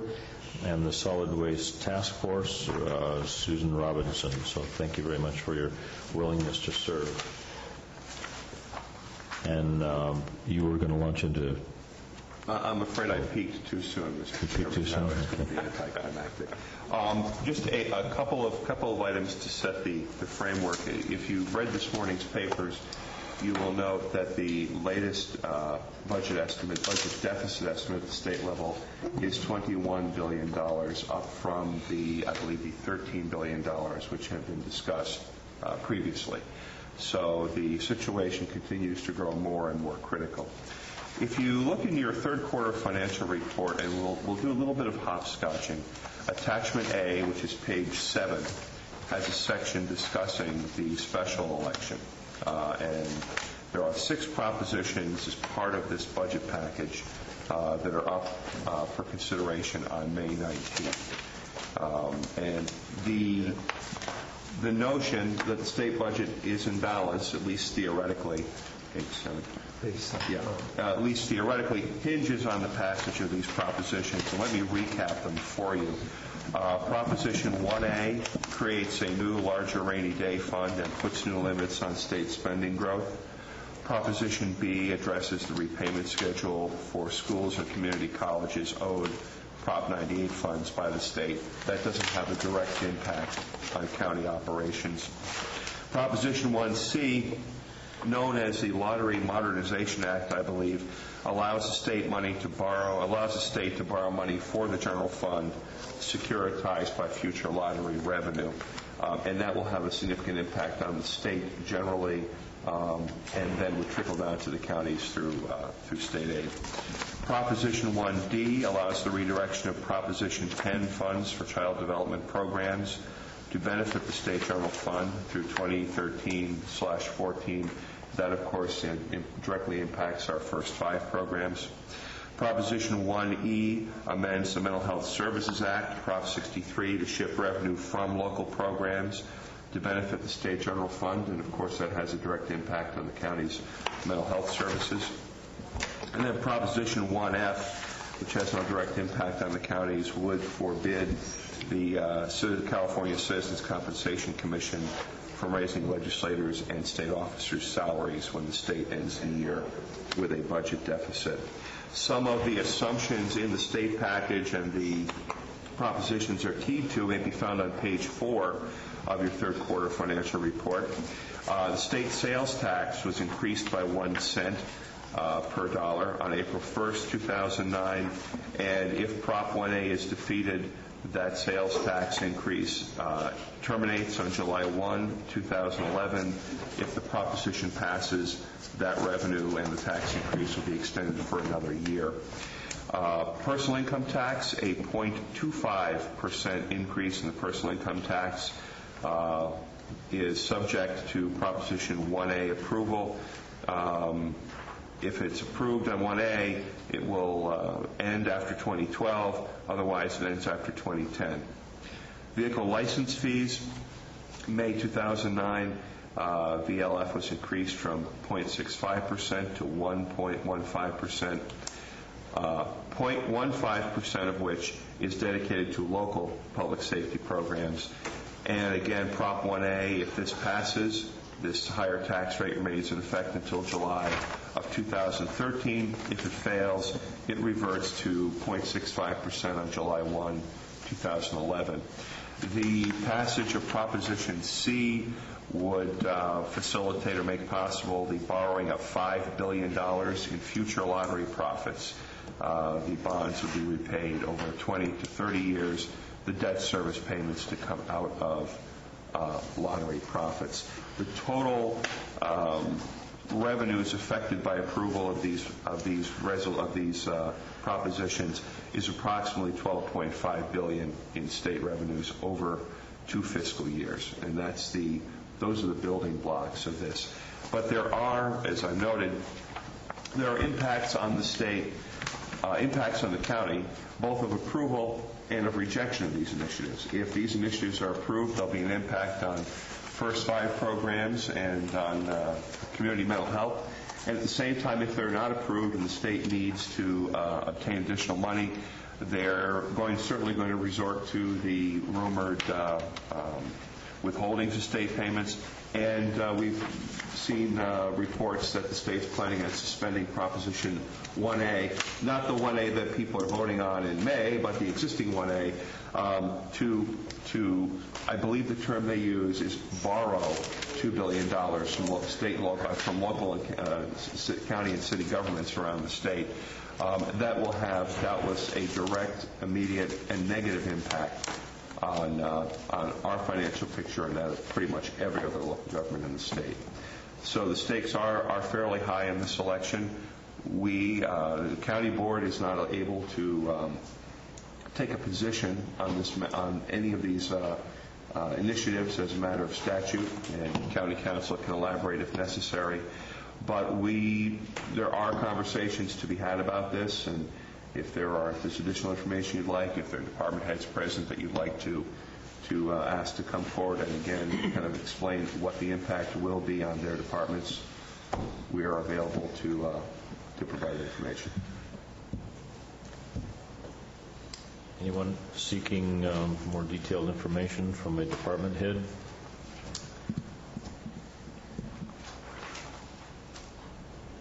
How are we going to get through this, Shirley? I have a whole presentation to do, so we can be talking about that. What's the pleasure of the board? Move on to the next item. Move on to the next item. Shirley's prepared to give a presentation on this. It's again, we can cover anything else in the context of the third quarter report. There's really not much else unless you have specific questions. It's something that's outside of our control. The exposure could be significant. On the other hand, it could only be disastrous. So it's really kind of It's kind of hard to judge. At this point, we can talk about what happens statewide. You know, the $21 billion budget deficit, the $2 billion borrowing back under Prop 1A.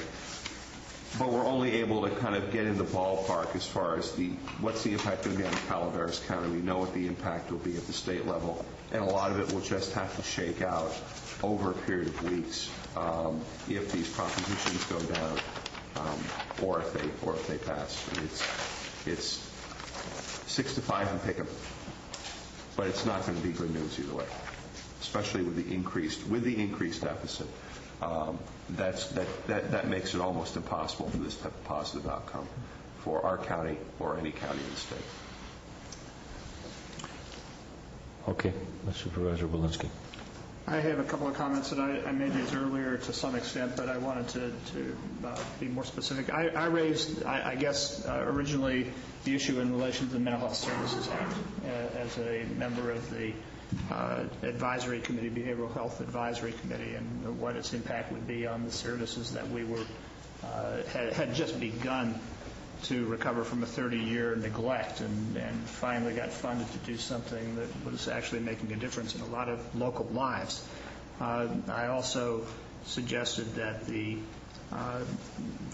voters, in recognizing the 0 to 5, the critical nature of ages 0 to 5 and passage of the measure that funded First 5, actually those were two initiatives from among many that actually fall a little short of hitting the mark, that have made huge and innovative gains for critical constituencies. I did not intend to comment on the other matters, but Supervisor Callaway, not with us today, wanted us to consider this as a whole. But I'd like to reiterate a couple of points that I made earlier. Our legislature is afflicted by three basic problems. First, we have a 2/3 vote to approve the budget. And that in itself might not be all that bad, but we have in combination, although it is an outlier in the national picture, but when you add gerrymandered districts that create a safe zone for virtually every single legislator in California, where you have almost uncontested, not two-party systems, and then you also invite people to leave in term limits so that there's no organizational memory and no relationships, the possibility of compromise and reasonable budget process is lost entirely. So abdicating responsibility, most of the work of the budget appears to have fallen on the California voters through the initiative process. It was originally intended to be a reform measure that allowed citizens to have direct democracy in determining policy. The problem with that is when you allow unlimited amounts of money to pour in with special interest in a process of initiative, that people have no idea. The expenditures have been made to confuse people as to what the issues are. It is ironic that after completely failing in their duty to produce a reasonable budget, that we are now going back to the initiative process to try to somehow remedy it in a very flawed method. The people of California are in no mood to be friendly to this. The polls are showing that it's serving as more a referendum on how people feel about the legislative process than it is a referendum on the particular and somewhat complex issues at hand. And this is no surprise, but I think we're going to have to, no matter what we decide here today and no matter what ultimately happens, we're going to be facing a very difficult number of years ahead. Going back to the original point, I do not believe it should fall to the long neglected and highly expensive mental health clientele in the state of California, which became the largest homeless population as we eliminated the big institutions, which were failed as well. Turning that into a homeless problem and then turning it into a massive expense, a government expense, in trying to deal with indigenous and homeless members of our society, that we would eviscerate the one good thing we've done in the last 30 years to cover the malfeasance of our legislative budget process seems to me wrong. And dealing with our 0 to 5s, recognizing that getting ready for school and having some reasonable health and well-being for that age group and attention paid to it actually results in lower jail populations, lower criminal behavior, higher degrees of education and productivity in society. If we're being penny-wise and pound-foolish in relation to that population, shame on us again. Again, the people of California voted strongly to support these two constituencies, and to turn our back on that now, I think, is a fundamental mistake. The rest of the propositions, I think, have various merits and issues, but those two just seem to stick out in a way that I find hard to justify. Okay, so we are moving on to item number 15, the third quarter financial report.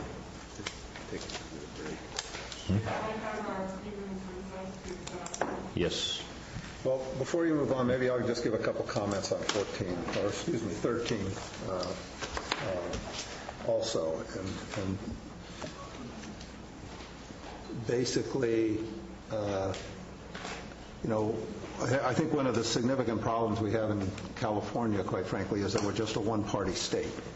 And whenever you have one-party states, regardless of the party, you're going to be in basic trouble. I don't think it's a two-thirds majority in the state legislature if you didn't have a two-thirds majority. So there was that's the only counterpart that, say, the Republican Party has to anything that is proposed that costs money by Democrats. And if you didn't have that, I think we'd be in even worse shape. We'd have more spending, more borrowing, higher taxes, and an even worse economy.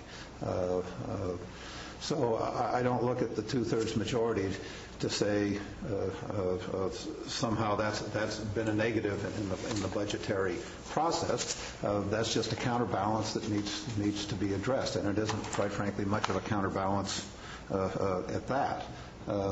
So if you to me, the only good thing we have going on is in California is that we have a requirement that the state can't print money and therefore has to have a balanced budget. If you look at the national economy, where the federal government can print money, we just basically have runaway spending at this point. And we can't do that in California, which to me is a very good thing, or we'd have runaway spending in every state. Also, the major problem with the economy in California is just the high cost of doing business. And, it costs a fortune to live in California, much more than it should. And we have no sort of economic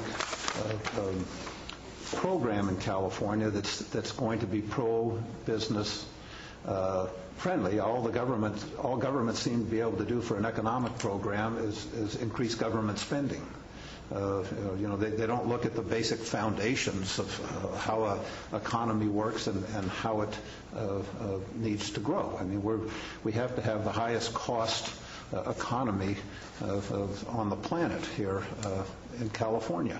And until we can get some actual pro-growth policies in place that grow the private sector, we're not going to get this by just the status quo. We've been doing this for how many years and going absolutely nowhere. And thank God that the state does have to have, quote, a balanced budget, close quote, because it hasn't been balanced for quite a few years. It's balanced on borrowing, which isn't, in my opinion, the definition of a balanced budget. So it's interesting to see that if all of these go down in California, the citizen, amazingly enough, will be saying that we want some degree of a constrained government, and you can't just run totally wild as the national government is currently doing, which is, I say, it would be sort of amazing because, you have a citizenry that's basically almost repudiating what the one-party state in Sacramento represents, and it's sort of like this is dysfunctional. Either either you want a constrained government and a smaller government and a bigger private sector and a smaller government sector, or you want more government. If you vote for these propositions, you're going to get more government because you're not going to put any constraints on.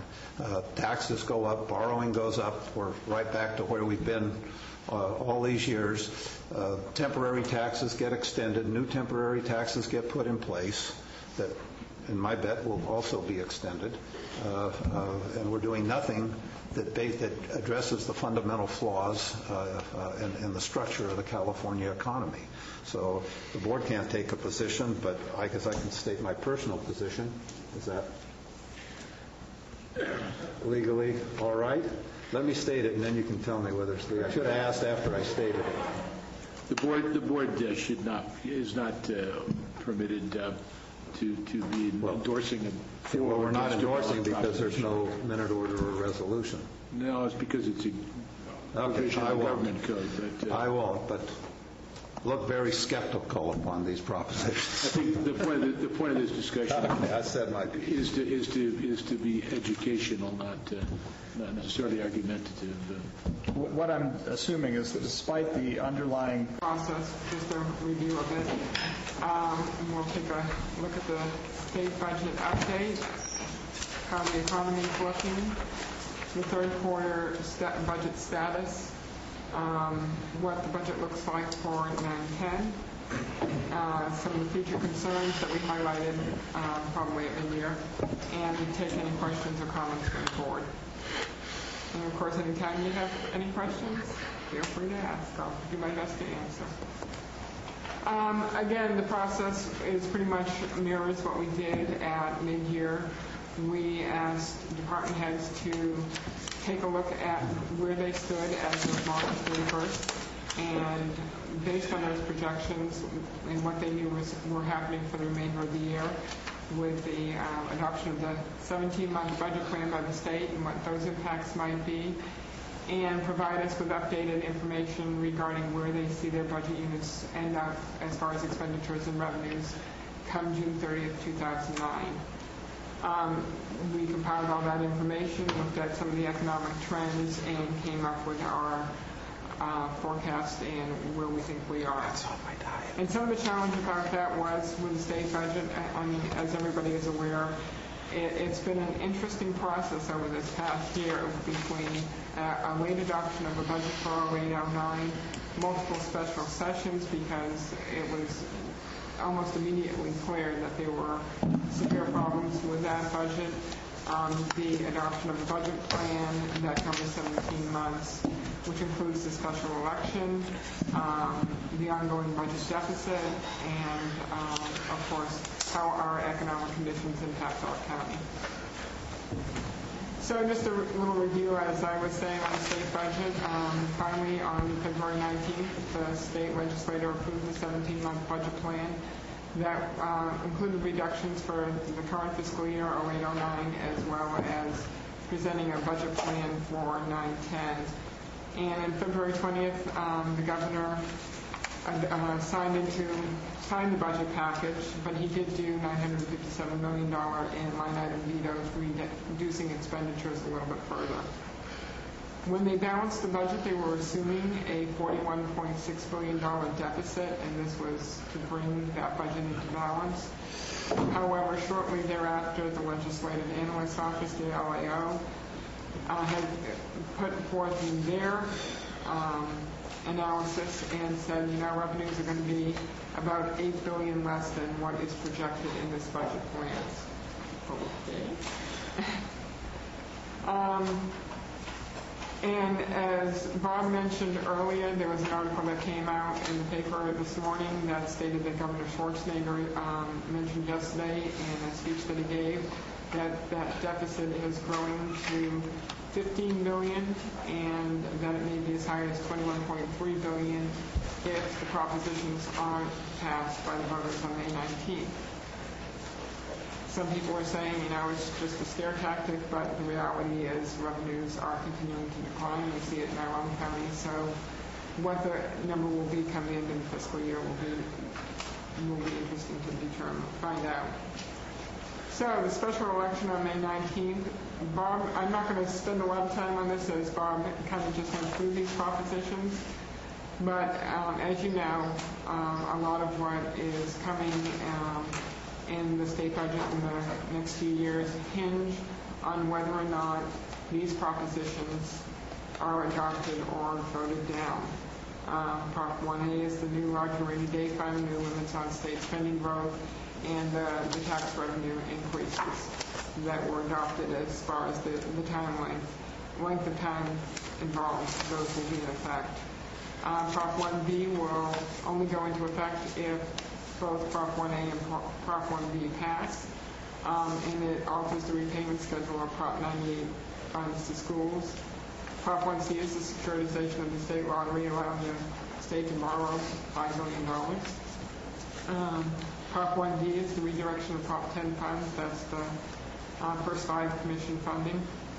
Prop 1E amends the Mental Health Services Act, Prop 63, and that obviously has an impact to mental health services. And Prop 1F limits legislative salaries in deficit years. What do we know about the special election? Everything we're hearing is that the propositions are not polling well. And I think Supervisor Walensky mentioned that just a few minutes ago. And what does it mean if the proposition fails? Yeah, it's going to increase pressure on the state to fix their budget, and it's going to create impacts to not only the 09-10 budget, but future budgets, because it will shorten those tax hikes by 2 years. Good or bad remains to be seen. The one good piece of news is that the governor's intent is to reimburse the counties for the cost of the special election. But when we'll see that money, again, remains to be seen. Get vouchers. So a little bit about the 17-month budget plan. Some of the, a lot of what was in that budget plan were in prior budget proposals and were discussed pretty much in depth at the mid-year report. So I'm just going to touch on a few of the things that changed and were included in the 17-month budget plan. The first is the state deferrals. And as you recall, I made a presentation to the board earlier this year when the state was proposing to defer payments to the counties from February 1st to September 1st. And that was just something that really concerned counties greatly. And there was some significant information provided to the state by counties by CSAC to try and convince them that that was not a good idea. And fortunately, they listened, but there are still some deferrals in the budget plan. And the first one is in transportation, and that is the fuel excise tax, February through April. And April would normally be paid in May, will be paid in May of this year. And Health and Human Services, if you recall last year, for fiscal year 2008-9, the state deferred payments to Health and Human Services for July and August and made those payments up in September, and to help with the state's cash flow issues. They are proposing to do, that is included in the budget plan, to do that once again. July and August will be deferred and paid by September 30th. There was also a provision for trigger cuts, and in this budget plan, there were cuts to Health and Human Services that were written in statute, but would only go into effect if the state did not receive $10 million in the federal stimulus package. And it was up to the Department of Finance and the Treasurer to determine what it was that would be received. Unfortunately, they determined it would be $8.2 million, so those cuts to... Billion. Pardon me? 8.2 billion, right? I'm sorry, did I say million? You said 8.2 billion. And so those cuts to Health and Human Services remain in effect. So what is the revenue package increase? As we all know, it's the increase to the sales and use tax that, should Prop 1A pass, will end on July 1st, 2012. If it fails, it will end a year earlier in 2011. An increase to the personal income tax, which, should 1A pass, will end after tax year 2012. If it fails, after tax year 2010. And then changes to the vehicle license fees, or VLF.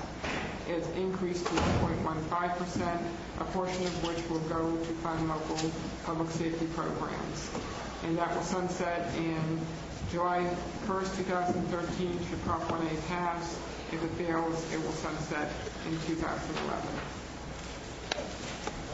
So some of the changes in administration of justice, some of the mid-year reductions have been mitigated in those cuts have been restored by doing the realignment of public safety funding, and that was with the creation of the local safety and protection account, which is funded from that increase to the VLF, and that will fund programs such as COPS, which is the Citizens Options for Public Safety, the Juvenile Justice Crime Prevention Grants, booking fees, AB 443, which is a small and rural sheriff's grant, CalMet, and some juvenile probation programs and various OES programs.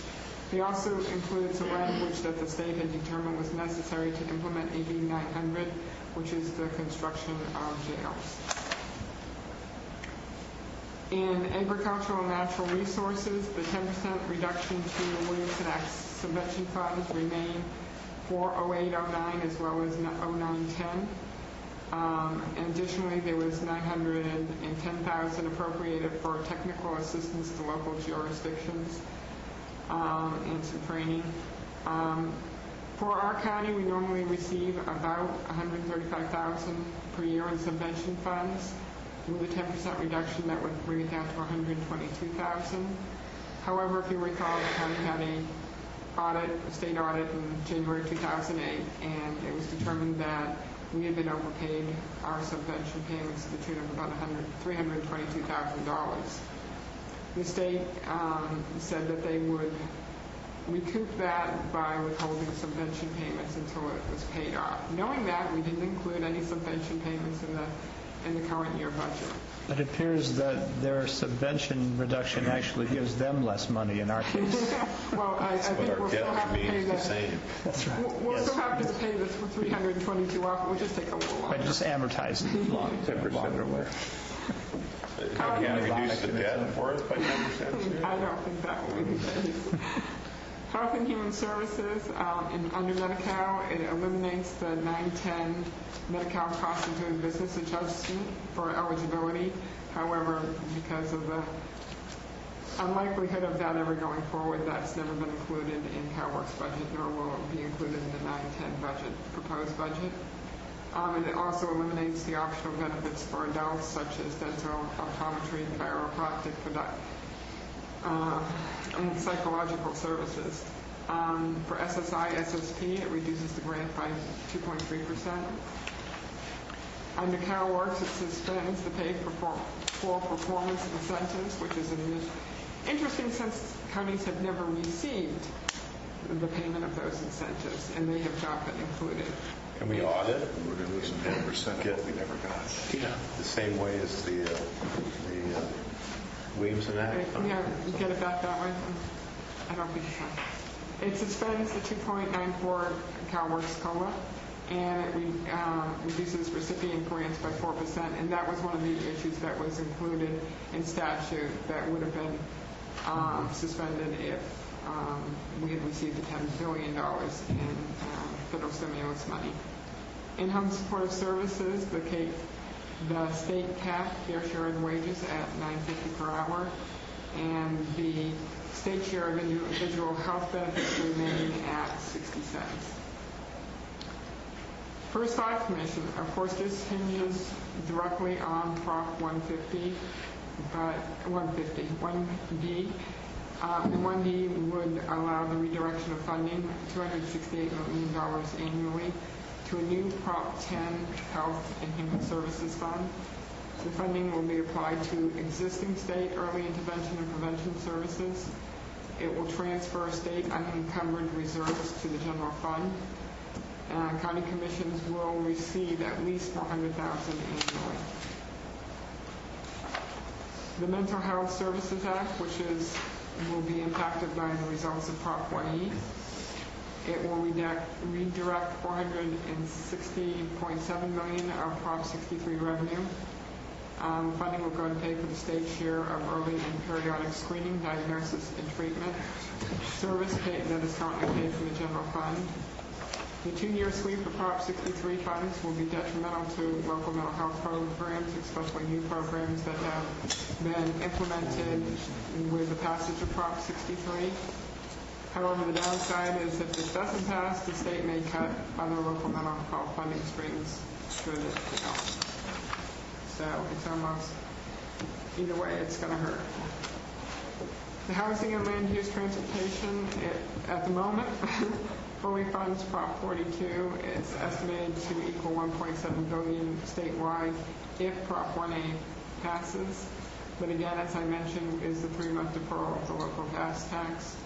But the proposal to increase the gas tax by 12% was eliminated. So what are some of the latest news and concerns? Well, the LAO and the Department of Finance are projecting severe cash flow issues over the course of the year for the state. What appears to be was initially a rumor, we're now suspect will be on the table, and that's the suspension of the 2004 Prop 1A, which allows the state to borrow from counties. This was enacted in 2004 to try and help protect the counties from the state grabs of the county funds. However, they're allowed to borrow from counties 2 times in the course of 10 years. They can borrow, they repay the money, have 3 years to repay the money with interest. And they cannot do the second borrowing within that 10 years until the first borrowing is repaid.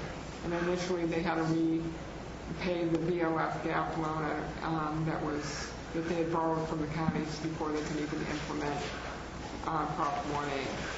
So what we have heard is that if the propositions do not pass, and then again, possibly if they do pass, depending on what the state budget looks like come the end of the fiscal year, the state is talking about suspending 1A, which means they could borrow, we've heard up to $2 billion from counties. What that means, particularly for our county, how that will be spread across, we're still trying to find out. Technically, under Prop 1A, they can shift up to 8% of the prior year's property tax revenue for borrowing. So that would be really significant for our county. So we really don't know what the rate may, and I use quotes because we don't know whether it will come out in the first week in June, will mean. It will hinge on a lot of things. And one huge thing will be what happens on May 19th for the special election. So now to the economy. We've been in a recession since December 2007. Financial markets are still suffering. They go up, they go down. Sometimes they're a little bit more stable for a week. They went down yesterday. The Dow was down, I think, about 135. So there's still a lot of suffering going on in the financial markets. It depends on who you listen to as to what the future economic conditions are, but everything I'm reading is the end of 2010 and the beginning of 2011. So we don't know truly yet what the impacts of the federal economic stimulus package will be and how they will be realized and when they will be realized, because even though the money has been allocated and appropriated, it still takes a while to move out to the programs, the grants, the projects that it's going to fund. Nationwide unemployment is going up, as is the state and the counties. 663,000 non-farm jobs were lost in 2009. The good news is that was about what happened in January and February. It's not continuing to increase, but the unemployment rate rose from 7.6% to 8.5%. It's the 16th consecutive month of negative job growth, and over 4 million jobs lost since the start of the recession. For the state, the March unemployment rate was 11.2, and this is unadjusted, and the counties was 14.4. And that kind of tells the story of what unemployment has been doing. That rate has been going up. From a year ago, nationwide 5.0% to 8.5%. In the state and the county, nearly double, from 6 to 11.2 statewide, and 7.4 to 14.4 for the county. The property tax, after multiple years of double-digit percentage growth to the tax rolls, the assessed rolls in 2008 were at 0.79%, which was an increase in revenue of about $88,000.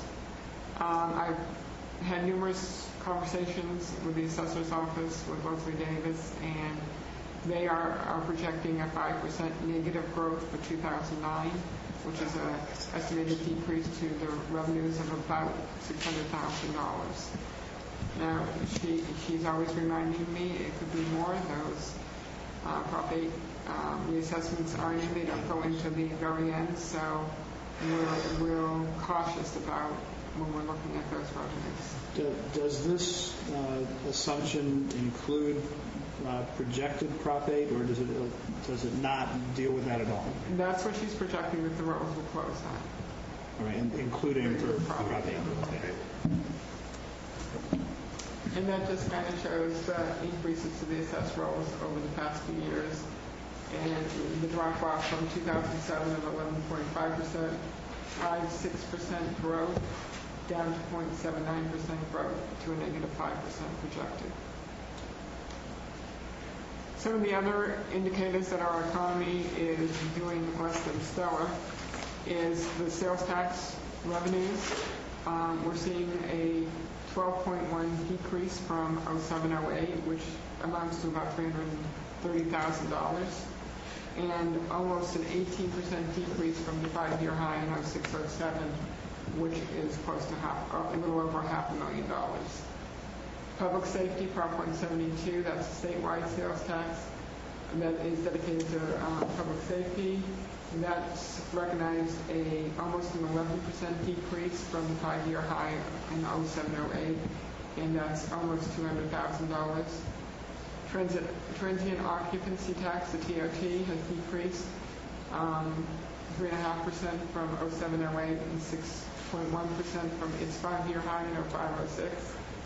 And since it's a smaller amount of money coming in, it's a smaller amount of decrease in actual revenue, but still impacts the general fund. And property transfer tax, which occurs with the sale of homes, has decreased 36.3% from 07-08 for nearly $150,000, and almost 75% from the 5-year high in 05-06 when the real estate market was booming, and that's over $700,000 decrease to revenues. And that just is a graph to show you exactly what is going on in the trends that we're looking at. Construction development, if people aren't buying homes, people don't want to build new homes. So obviously construction revenues are down as well. Building permit fees, almost 25% from 07-08. And over 67% decrease from the 5-year high in 04-05, which is about $185,000 from last year, but over $1.5 million from the 5-year high. Sewage system application fees and planning application fees have decreased along the same lines. And there's a graph showing those step downs, unfortunately. And so I just tried to do a 22-month trend on indicators. The top bar graph being the sales and use tax, and obviously there are certain spikes, and I attribute those to holiday spending, back to school, whatever. Summer months, more tourism going on in the county, and hopefully more people spending money here. The pink line is the state sales tax, the Prop 172, that is across the state. It still has a lot of those same trends of peaks and valleys, but it's not quite as volatile as the counties. The magenta line is the building permits, and again, you see the dips during the winter months, but the trend is a downward trend. The light blue line is the property transfer tax, and the bottom one, which is green and kind of all over the place, is the TRT. And part of that is probably, some of it is tied to seasonal people coming and staying at the motels, but it's also the way it comes into the treasury, and some months were bigger, and so I'm not sure if it was the trend of people staying in the county or just the trend of the way the money came into the treasury. And so looking at what a 3-year comparison looks like on a month-by-month basis, this is where we were in 06-07 with the peaks and valleys. And then in 07-08, those same peaks and valleys, but some of the valleys were a little bit deeper and the peaks weren't quite as high. And then the current year, again, less spending, same peaks and valleys. Now for the Prop 172 statewide, you see the same trend with peaks and valleys. And again, the following year of 07-08, with some of those spikes not quite as high, and then the current year. And you see the first 6 months of the year, it didn't look too bad compared to the prior 2 years, but since December, it has dropped down significantly. So what does the property transfer tax look like over the last 3 years? In 06-07, on a month-by-month basis, they were looking pretty good, but not many houses selling during Christmas. Then in 07-08, a much lower rate of revenue coming in due to real estate sales, and even less so in the current fiscal year. Building permits, again, you see the decline and the dip during winter months, either coming back up in the spring. They're a bit of an anomaly that there must have been a lot of remodeling going on in December and January. It did come back up, but again, usually the trend is lower than the prior year, and then again the current year's trend. So, 08-09 adopted final budget. Borrow funds, when we adopted the final budget last September, were $125 million. It was an increase of $22 million, or 21.6% from the prior year. However, most of that was due to capital projects. It was mainly related with preliminary construction for the new jail, purchase of the land, public works projects. If you look at the general fund adopted final budget was $42 million, which was a decrease of $1.5 million, or 3.5% over the prior year. So we recognized, due to economic trends, due to what the state was doing, that we had to reduce our expenditures to meet the revenues that were coming in. The general fund cash carry going into the 08-09 fiscal year was $1.5 million. Now that was a decrease of $1.3 million from the prior fiscal year when we closed the books in 07. We had a 2.89, I believe it was, cash carry. The mid-year working budget, inclusive of the mid-year technical adjustments that the board approved, and those were adjustments to revenues and expenditures based on what trends we were seeing for revenues and what departments were doing in order to limit expenditures where possible. And were the general fund revenues were $73 million, and yes, that is $30 million more than what was adopted, but that was related directly to the sale of the jail bonds and the expenditures or transfers out to the construction fund associated with that. And based on the projections of the department heads and what we were looking at in revenue trends at that point, we were looking at a year-end cash carry balance of about $372,000. And we told the board that, based on what the revenues continue to be and how people spend, that can change. Though the last few years we've been very good at coming very close to the projections for fiscal year end. So what does it mean now with the third quarter? During the third quarter, but prior to the third quarter report, the board took a couple of actions that impact cash carry or impact the budget. One was to marine safety. It was a minor one. It increased revenues and appropriations, so there were no impact to what would happen at cash carry. The board approved the CalMet grant and the appropriation for that budget unit, restoring the CalMet budget unit. And that appropriation was $164,000. Now, this is a grant that is reimbursed by the state, and that's the key. It's a reimbursable grant. That means the expenses incurred for the fourth quarter of this current fiscal year will be reimbursed in the first quarter of next fiscal year. So it will impact cash carry. We'll get reimbursed, but it won't be until next year. And the coroner's budget was increased by $24,000 for professional and specialized services. So with those adjustments, the 164 and the 64, that adjusted cash carry projection down to $184,000. So, with the proposed budget adjustments at third quarter, it will take general fund revenues to $76 million. Now you're going, okay, that's a really big increase. Well, it's an increase of $3.3 million.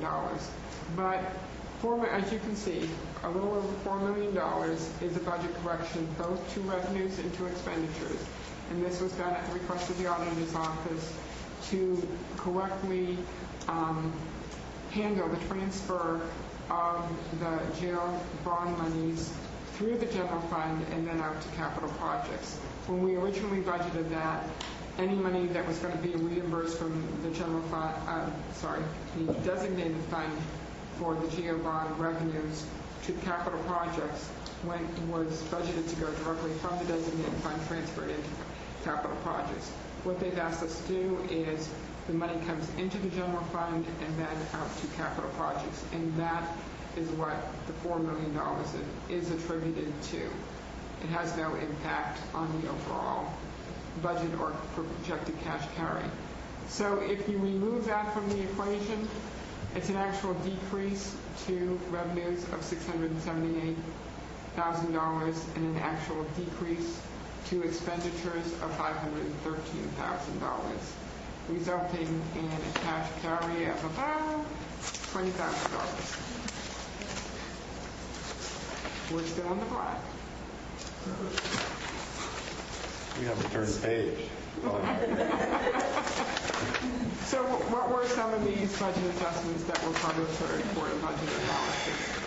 And basically, it's re-projecting based on the trends that we've seen since December 31st for those revenues that are driven by the economy. And that's decreasing to sales and use tax, the adjustment for the COP and jail bond budgeting, decrease to TOT, to interest, to Prop 172. There is an increase to the Federal Forest Reserve money. That money came in. It wasn't included in the budget initially because we didn't know if we would get it. But that money goes directly out to community organizations for specific purposes under the Federal Forest Reserve Act. There was an increase to the settlement judgment line item, which is the tobacco settlement money, and that goes out to an equal amount goes out to debt service because that is the funding stream we use to make the debt service payments on the COP, the certificates of participation. And any money in excess of those debt service payments sit in the reserve fund.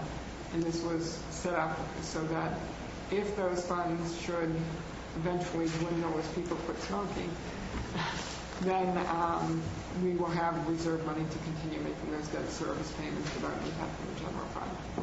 Decreases to vehicle code and court fines, traffic school, building and planning fees, EIR revenue, the monies that developers pay for the EIR on their projects that then go out to a designated fund, and as costs are incurred for those projects, those revenues come back in, and decreases to the property transfer tax. Additionally, there were decreases for salary savings, and some of those were positions that became vacant since mid-year and are being held open. There's also savings in services and supplies. There was a decrease to the capital asset budget in marine safety because it was determined that capital asset was actually budgeted twice. The other side of the EIR revenue is a reduction to the EIR consulting costs. There's also a decrease to the general plan update contract cost, but mind you, that doesn't go away. It will just need to be rebudgeted for the fiscal year 9-10. And as I mentioned, the correction to the jail bond budgeting. So what does all this mean for fiscal year 9-10? It's going to be a challenge. The projected reduction to cash carry is over $1.5 million. Their projected reduction to property taxes are $600,000 at least. So that means that we're beginning, as we move to 09-10, with a general fund deficit of $2.1 million, which is basically where we thought we would be at mid-year. And we have general fund reserves of about $2 million. So the challenges that we're facing are a stagnant economy, which is driving down our revenues, and revenues that are affected by the economy we're seeing decline, and even if they level off, it will be quite a while before they start to grow again based on a healthy economy. And of course, there's always increased costs of doing business, whether it's gas tax, the price of gas going up, utilities, whatever. So what are our objectives as we plan for 09-10? It's the perfect opportunity to correct the structural deficit. I know many of you on the board have heard me say this many a time about the dangers of using cash carry to balance a future year's budget. We're not going to have a whole lot of cash carry. So it's the perfect time to pay this year's bills with this year's revenues and remove that structural deficit of budgeting the cash carry from the prior year and make the future year whole. And if we do have a cash carry, the strong recommendation is we need to increase the general fund reserves. Currently, we're at 5% of our general fund budget is all we have in reserves. That is not, by any stretch of the imagination, a healthy reserve. 10 to 15% is considered a healthy reserve. And so what's our goal? We want to be smarter than the state of California. I mean, truly. It's not a very high goal. But it sounds like surely we could. If Miller was involved in this goal, wasn't he? I mean, we see the state repeatedly, year after year after year, trying to balance their budget with one-time fixes, one-time revenues, borrowing monies from other funds. You name it, they've tried it. Borrowing money from counties, changing the way they fund counties for different programs. It's really important when we look at our budget and we have the opportunity to put forth a structurally sound budget, to use sustainable options and truly live within our means and pay the current year's bills with current year's revenue and take any cash carry and build our reserves. So what do we ask the department heads to do? We ask them to submit multiple scenarios.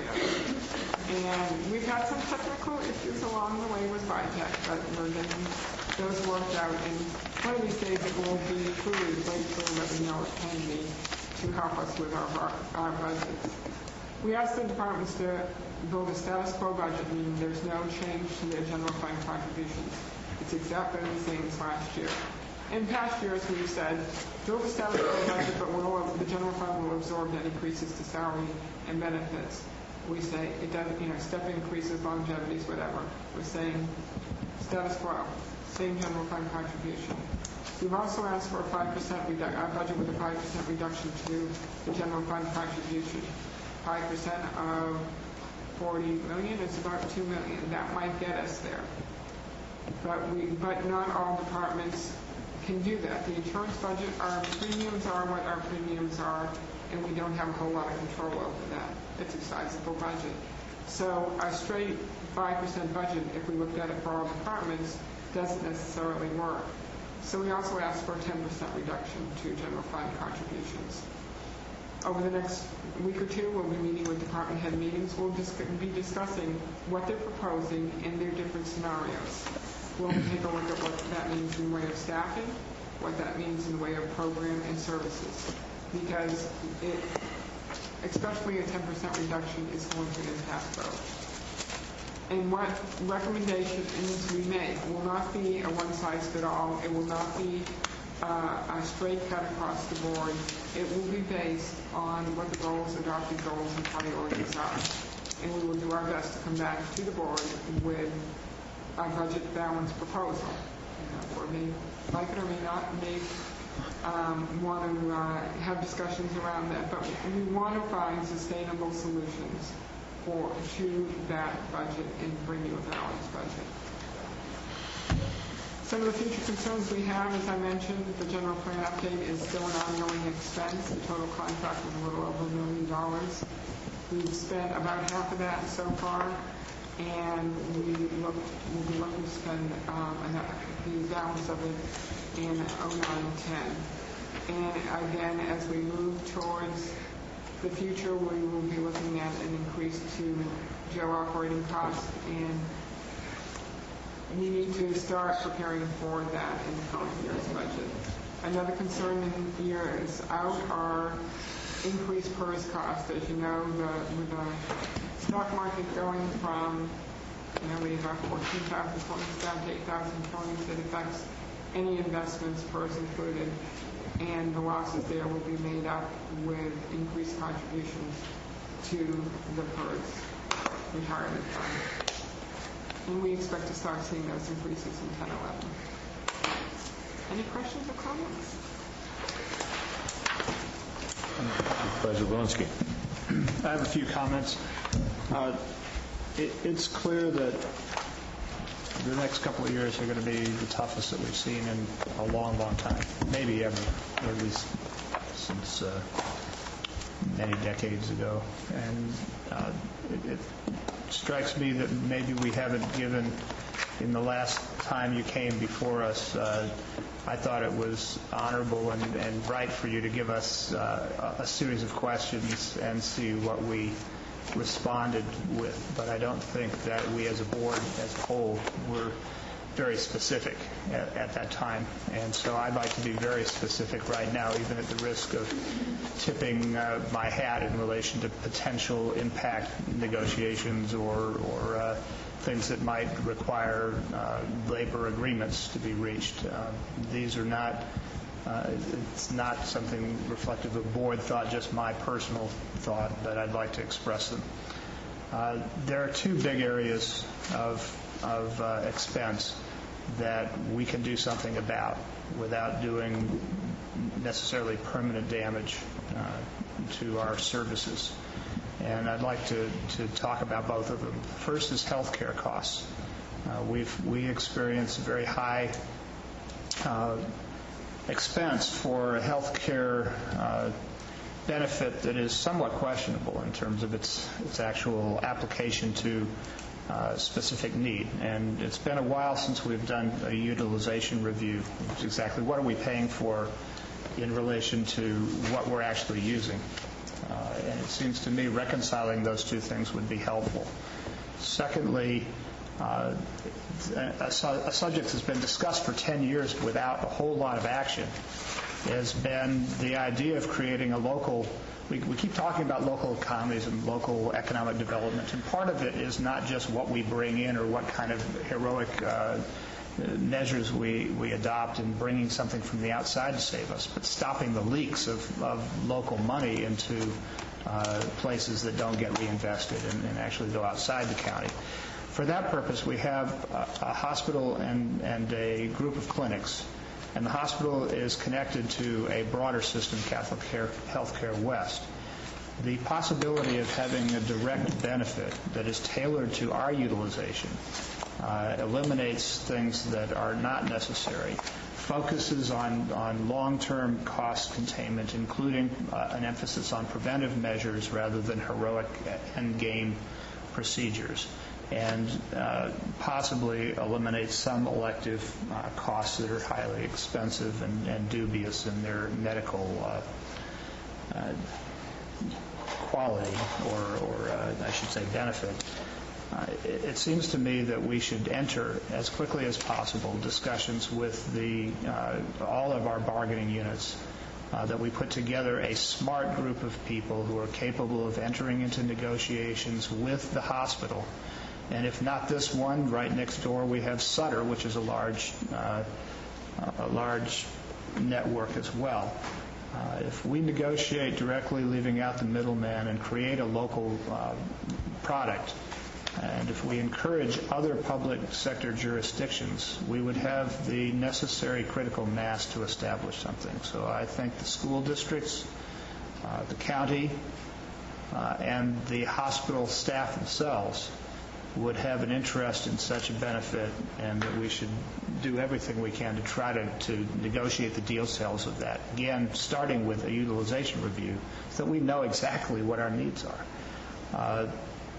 I believe that long-term, there's as much as a 20 to 28% savings just in the premiums alone by cutting out the middleman and tailoring a benefit, and then additional costs long-term in emphasizing preventive measures.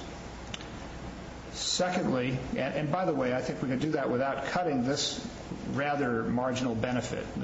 We don't have the best plan in the world, that's for sure. And so it's not that hard to do this well in another context.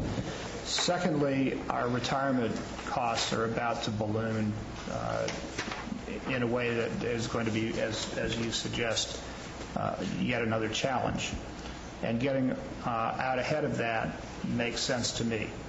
So I'm going to be pretty specific. I don't think we should just do this on the backs of the employees here. I think that we need to do this in such a way that there are benefits as well as costs. For that purpose, I trust that we are doing the actuarials on at least two different formulas besides 2% of 55. I personally favor the 2.7 formula, although I don't yet know the cost of it and I'd like to know what that would be. But my suggestion would be that all of us pick up the difference between the current arrangement and an acceptable alternative formula in perpetuity, and that for a period of 2 years we take 3% of the 7% of employer contribution, and that all of us would make that, we would no longer have the entire 7% picked up by the employer. That's the reimbursement of employee costs. Instead, that we would only pick up 4 employees all of us taking that 3% for 2 years to be able to close the gap as we go. Thirdly, I believe that it's very important that we take a look at, in the same way that we would look at health care, what are the real service needs, what are the requirements. I think we need to take a look, and I would encourage every department head to take a look at genuine service needs as opposed to things that we're doing almost robotically and even sometimes without good end. There are processes in every one of our departments that can be streamlined. There are some services that don't seem to get utilized, and yet we continue to provide them. And there are some things that are high priorities that we should not be cutting into. And any kind of hatchet job would damage real services in a way that I think we should not even venture toward, which means that this period, this next few weeks, I would hope that we'd sort out and almost triage the services that we're providing, and agree that we can no longer, and particularly in the health and human services areas where people have been cut, the numbers of jobs actually have either stayed static or actually been reduced, while caseloads have gone up as much as 70%. That is not as sustainable. When we talk about sustainable arrangements, this isn't even close to it. So I think that part of how we need to do this is figure out what we're mandated to do and can't get out of. What are services that we can do either more efficiently or not at all and still be hitting our priority obligations to the population. In order to do that, part of it is when we talk about layoffs, oftentimes there are people who are just holding on for another year or two of service just to get out. And they are at the top pay grade along with longevity. And in my view, the differential between the folks who are at a less rate of pay and are very committed to their careers just coming into them, that there may be reasons to offer some form of incentive that could at least break even and still produce good outcomes in terms of our productivity and interest in work. I don't know how many people there are in their last year or two or three, but it would be good to initiate discussions with people and see what their intentions are and what it would take in terms of their decision to take an early retirement and what kind of incentives might be provided for that. Finally, the question of structural consolidations, which I raised earlier today, needs to be visited on a county-wide basis. We have several aspects of this. One is our technology and how we manage to use it can create efficiencies, or not used well or with good training can actually cost money and downtime and delays. I think we have a lot of technical delays, one of which was just mentioned earlier in this meeting, and I hope we can avoid those in the future. The structural consolidations that I'm talking about have to do with departments having, how many departments does a small county need, and how much administrative overhead is spent in the various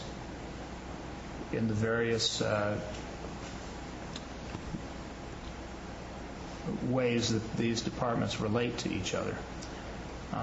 In my view, structural measures need to be discussed if we're going to have a sustainable budget in the future.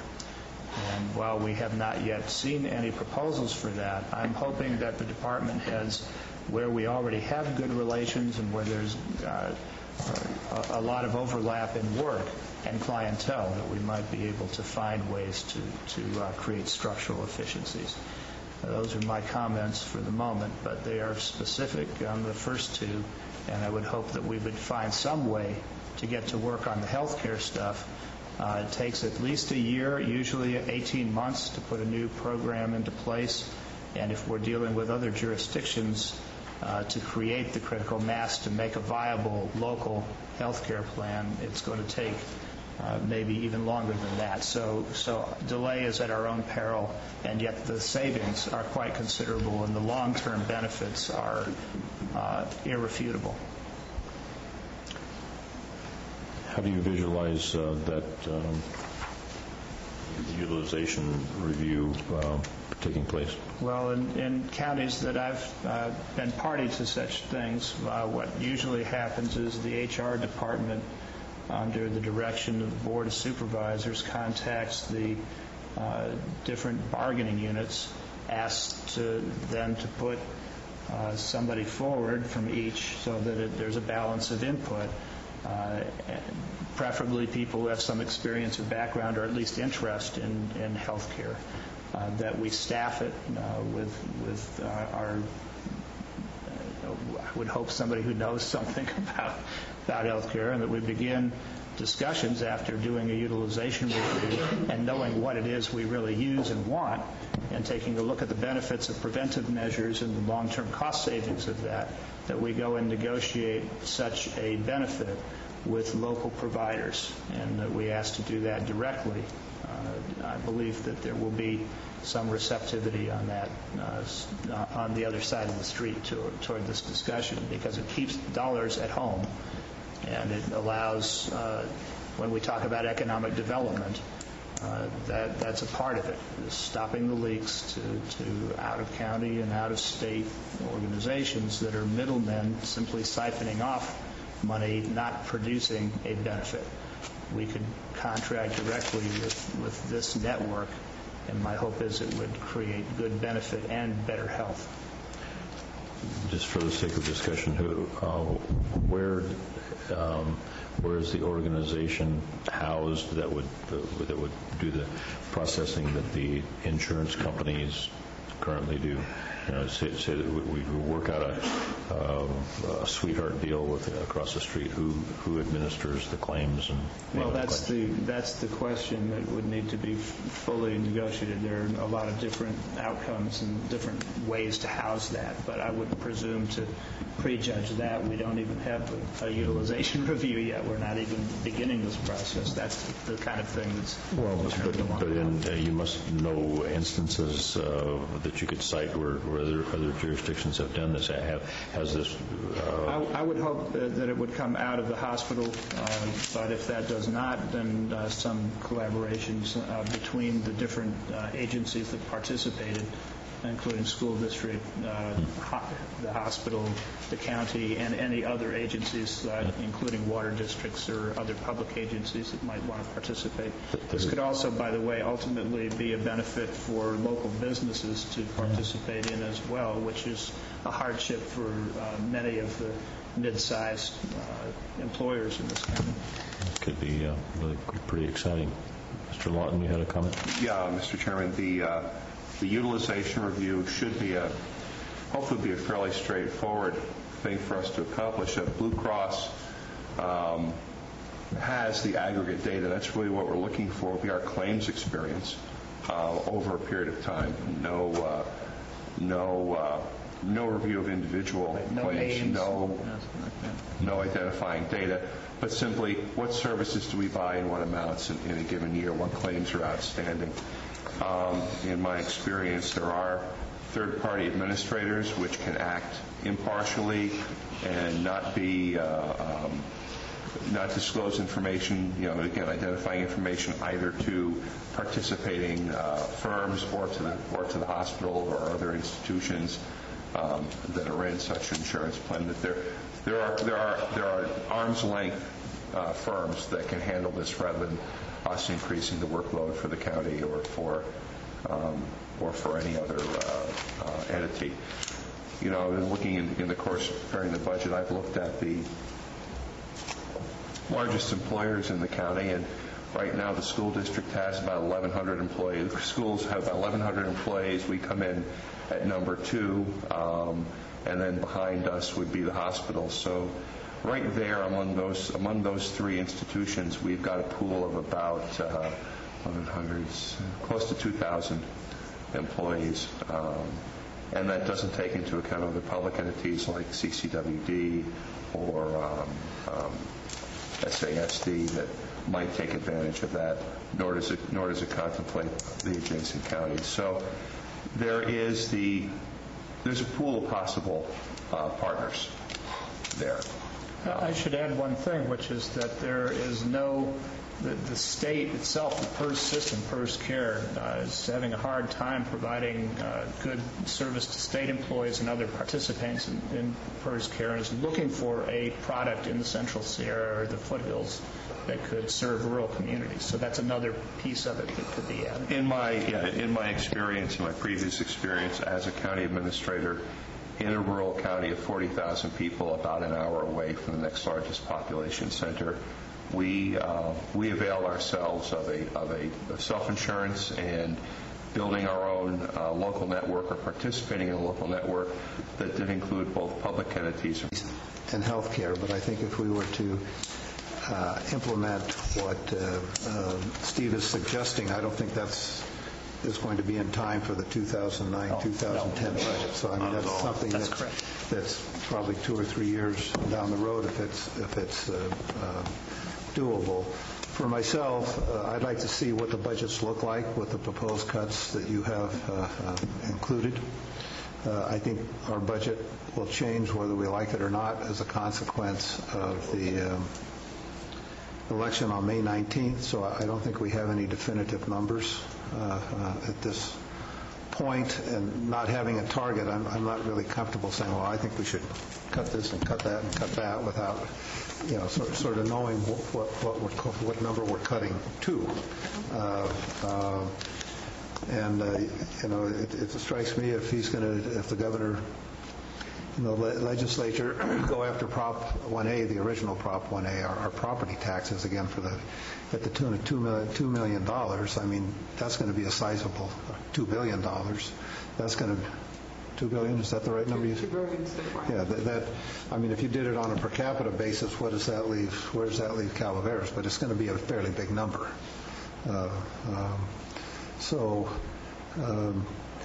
I think the budget review that we really need to have is the preliminary budget after we get the propositions and after we get the May revise. Then I think we'll have some hard numbers to address. And quite frankly, I guess at this point, I think we just need to really put pressure on the department heads to figure out what they need for staffing in this environment, because this environment's different than other environments. We don't have a lot of economic activity, and that,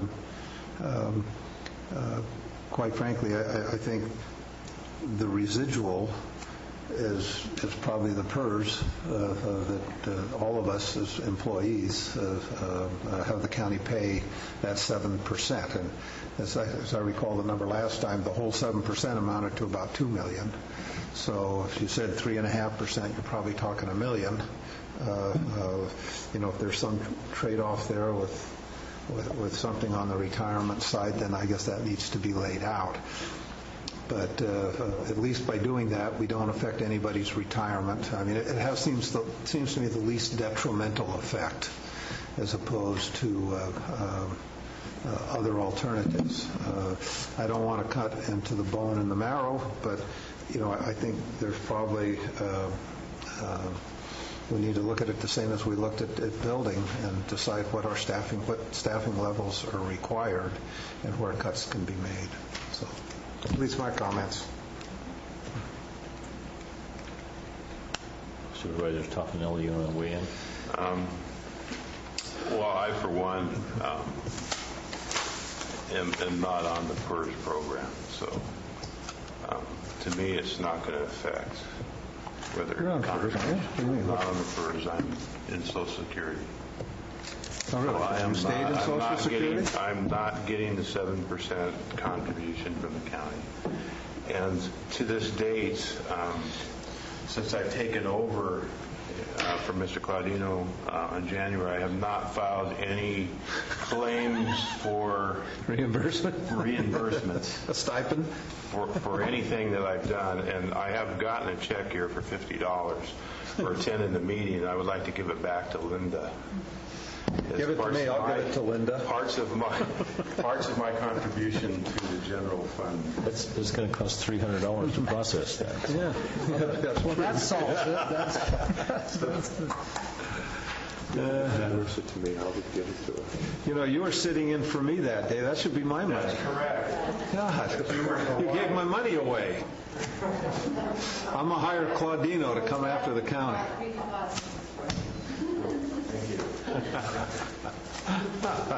And I will continue until we get out of this mess. I should be up here at the microphone.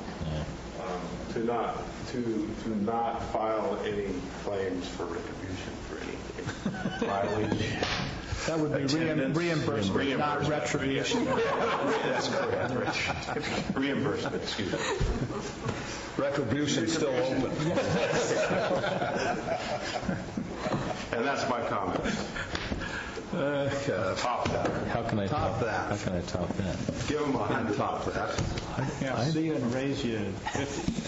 I just think that you needed some counseling on this Social Security issue versus PERS. And I have had counseling on it, yes. I'm getting better.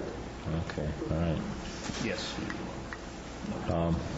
The only comments I want to say is I just, whatever feelings of confusion and trepidation that I might be having personally about these budget issues, I can't tell you how much more confident that it makes me feel knowing that you at least know how bad it's going to be, and we can look to you with some confidence. I just want to really tell you how much I appreciate it. So. Okay, this kind of concludes this particular agenda item.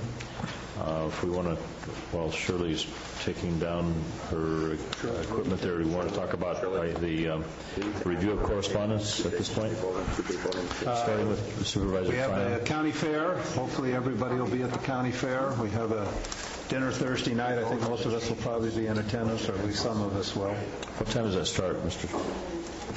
Excuse me, there's one action you do need to take, and thank you, Bob, for reminding me, is the technical budget adjustments that were part of the third quarter report. I need you to adopt those budget adjustments. The technical. It's recommendation number 2 on the front page. So moved. Second. Okay, moved and seconded for recommendation number 2. We have a motion and a second. All in favor say aye. Aye. Aye. Opposed? Hearing none, it passes on a 4-0-1. Thank you, Shirley. Always great presentation. Okay, Supervisor Tryon, do you have... So we have the county fair. That's the only item I have to bring before the board. I assume 2 or more of us will be there. I have a meeting with the Mental Health Board today at 4. Actually, it's a jobs subcommittee of that. I have Motherlode Job Training Board meeting in Sonora tomorrow. CHIPS Board meeting tomorrow evening. I have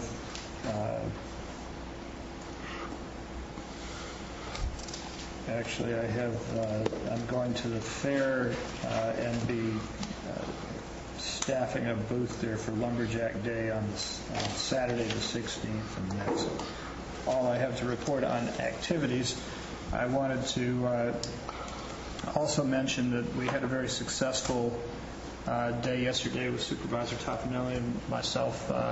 We entertained Dean of Delta College, and we had great staff participation. A number of our departments and community organizations came. We talked about curriculum possibilities, including general education, which the superintendents of the school districts came, law enforcement and fire science, which had our sheriff and others attend, green technology and energy and biology as well, along with early childhood development and child care and health and human services. I wanted to thank all the staff that participated. And so do I. I think they really knocked the socks off the dean, and so we've now gone through site donation, building donation, and we're now well on our way to proving that we can get 500 students to attend courses in those tracks with commitments of including hospital, Mark Twain Hospital and others on healthcare track to actually use a new local facility to be able to do a lot of the training that we're sending people and spending, again, stopping the economic leak out of this county. This would not only bring in jobs, but also save costs for many county and nonprofit services. We're by no means to the end of this, but we've leaped the first 3 big hurdles and are now in serious contention for siting a Delta College facility in Calaveras County. So both Gary and I have been working on this together, and this was a breakthrough day for us, and we're very pleased to report that. And the basis of it was to build the curriculum geared towards the maximum amount of students that we could appeal to, not only in this county, but looking to draw from another county to the north of us also.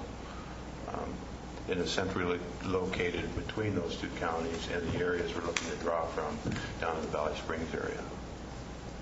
And would include a Sierra laboratory dealing with the McCullamy watershed and the Calaveras watershed, as well as the Sierra up above. It would be perfectly located for such purposes, and they're finding an overload of students interested in these subjects, which could also take spillover from the valley and send them here. So that's our hope. Again, it is far from being done, so I wouldn't want to create any false assumptions. It's in a hard economic time, but we are definitely we're another inch closer after yesterday, I think.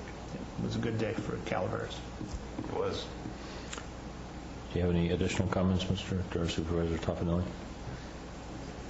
I will be at the fair. I'll be at the barbecue on Thursday. And then on another thing, Eating beef at the Cattleman's Pavilion? Tom, I wasn't going to bring up the fact that, I've had a lot of dinners with Tom. I've had a lot of dinners with Tom and a lot of lunches with Tom, and I don't eat beef. I quit eating red meat when I was 50 years old. And Tom has ribbed me.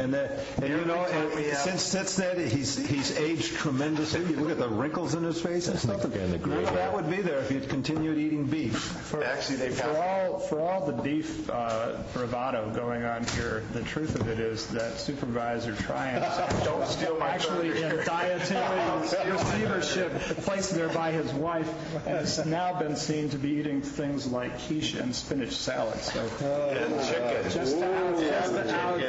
And chicken. Did you bring your lunch today, Tom? Until I get down to Gary's weight, and then I can go back to my old diet. What is this world coming to? Surf and turf is now actually some kind of fish thing along with chicken for this guy. So just to be full disclosure.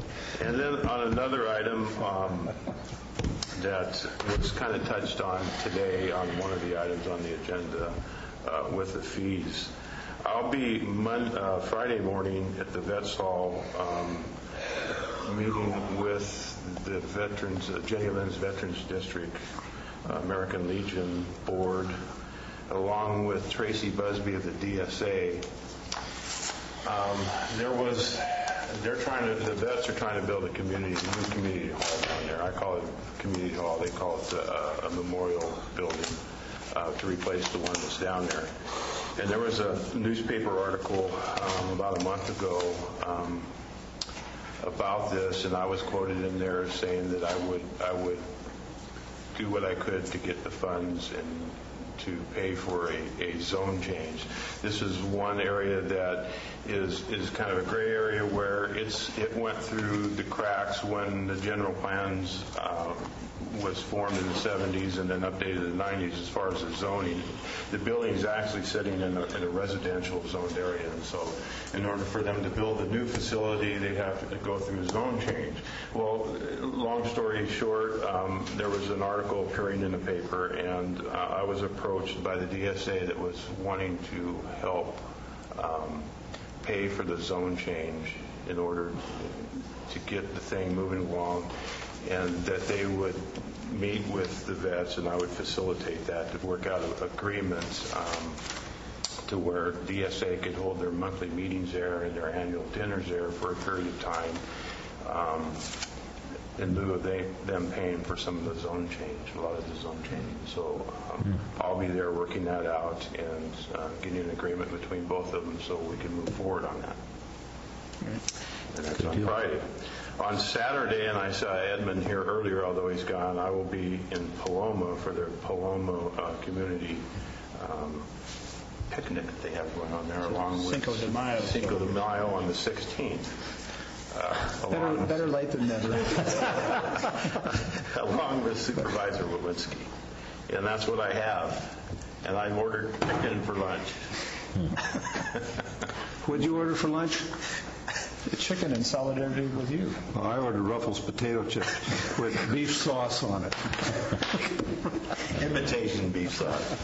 Supervisor Tyson, yes. Mr. Chair, I actually neglected to bring something that I was asked to bring from the Mental Health or the Behavioral Health Advisory Committee. They're requesting a board study session on mental health housing. There are funds and there's some policy questions that people would like to be able to present and have this board at least appraised of, and they're seeking some direction. So if that could be scheduled, nothing needed immediately, but if we have a day that looks short and could accommodate that in the next several weeks, that would be very much appreciated. The subject again is mental health housing. Yeah, well, there's part of the Mental Health Services Act, and what we're turning our attention to right now is housing for what is essentially a marginally housed community. Many of the clients are in some shortage of that, so there's talk about transitional housing for folks coming out of foster care. There's talk about the need to find some form of temporary housing when people go into kind of low levels of function in relation to jobs and other things. So we have money for it, but the type of housing, where it would be, what our most important population to address, what is something that has some policy implications, and people wanted to let the board know about it. Okay, so you can put that on a future meeting. Okay, I haven't heard anybody mention this, but I got a little flyer about 3 p.m. Friday at the organization formerly known as Billy Westerhoff. She's retiring or something. Remember that? Yes, it's you're talking about the former HRC. Former HRC, the resource connection. Is her retirement Friday at 2? 3. 3. Really? Oh, at the food bank? Yeah. Yes. Friday at 3. Okay. Okay. I also will be attending the barbecue at the fair on Thursday evening, and I'm also quite pleased and privileged to have the opportunity to sing the national anthem at the Destruction Derby on Sunday. So you all have to be there. I'll be representing you, and it'll be just like today. I mean, just like every Tuesday. The Destruction Derby. You got a tree in there? Are you driving in the Destruction Derby? No. That the other side of my brain is being exercised lately, because I'm going to also be providing some entertainment for a Rotary Club district conference in Monterey on Saturday night. So, tuxedo and all, singing with a very delightful soprano that I've performed with before, Dawn Peterson from Modesto. I got to get her up here to do some sort of a concert with us. So, okay, those two things.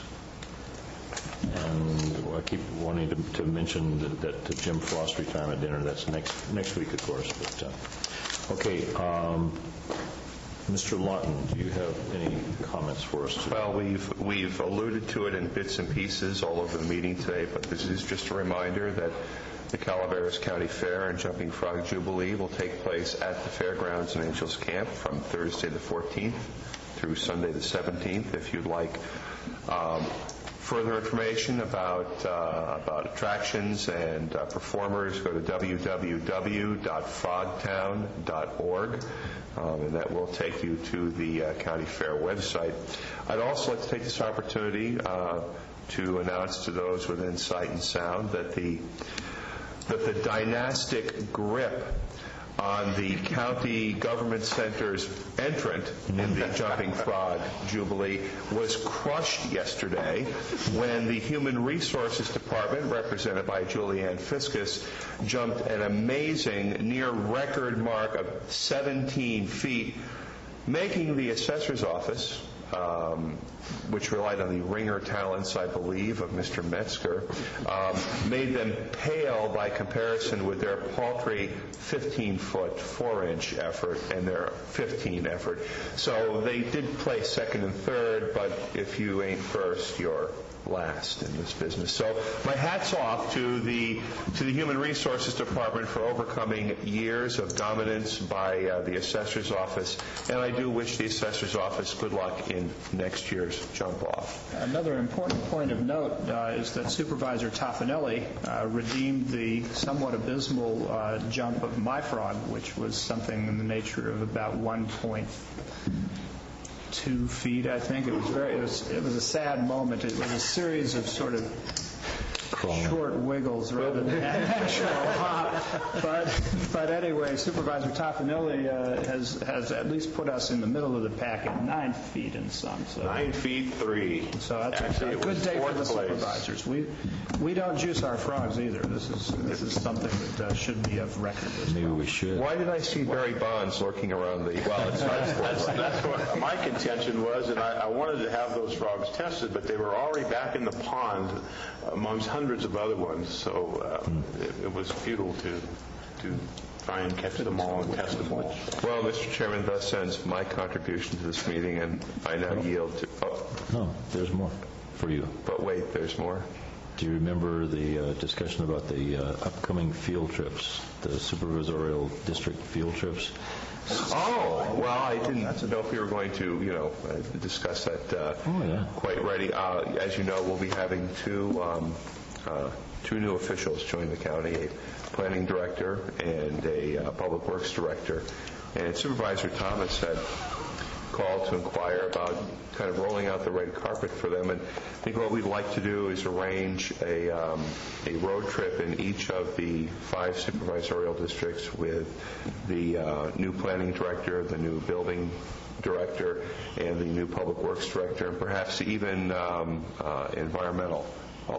He got away, environmental management, because these 4 will be functioning as really kind of a land use team for the county, and it's a good opportunity for them to all get on the same page, see some of the same conditions, and visit the county installation. So that's something that I think we'll put on the plate of the new team as soon as they're all in place. But there was a question about who goes first and whose district would be seen or escorted. 1, 2, 3, 4. 1, 2, 3, 4. But there are 5 districts. 1, 2, 3, 4, and then whatever's left. Yeah, whatever's left. No, it could be done. It could be done in numerical order by district. It could be done in alphabetical order by name, or the chair of the board could decide which order that. And he already has. The most controversial district, as described in the last board meeting, as the last.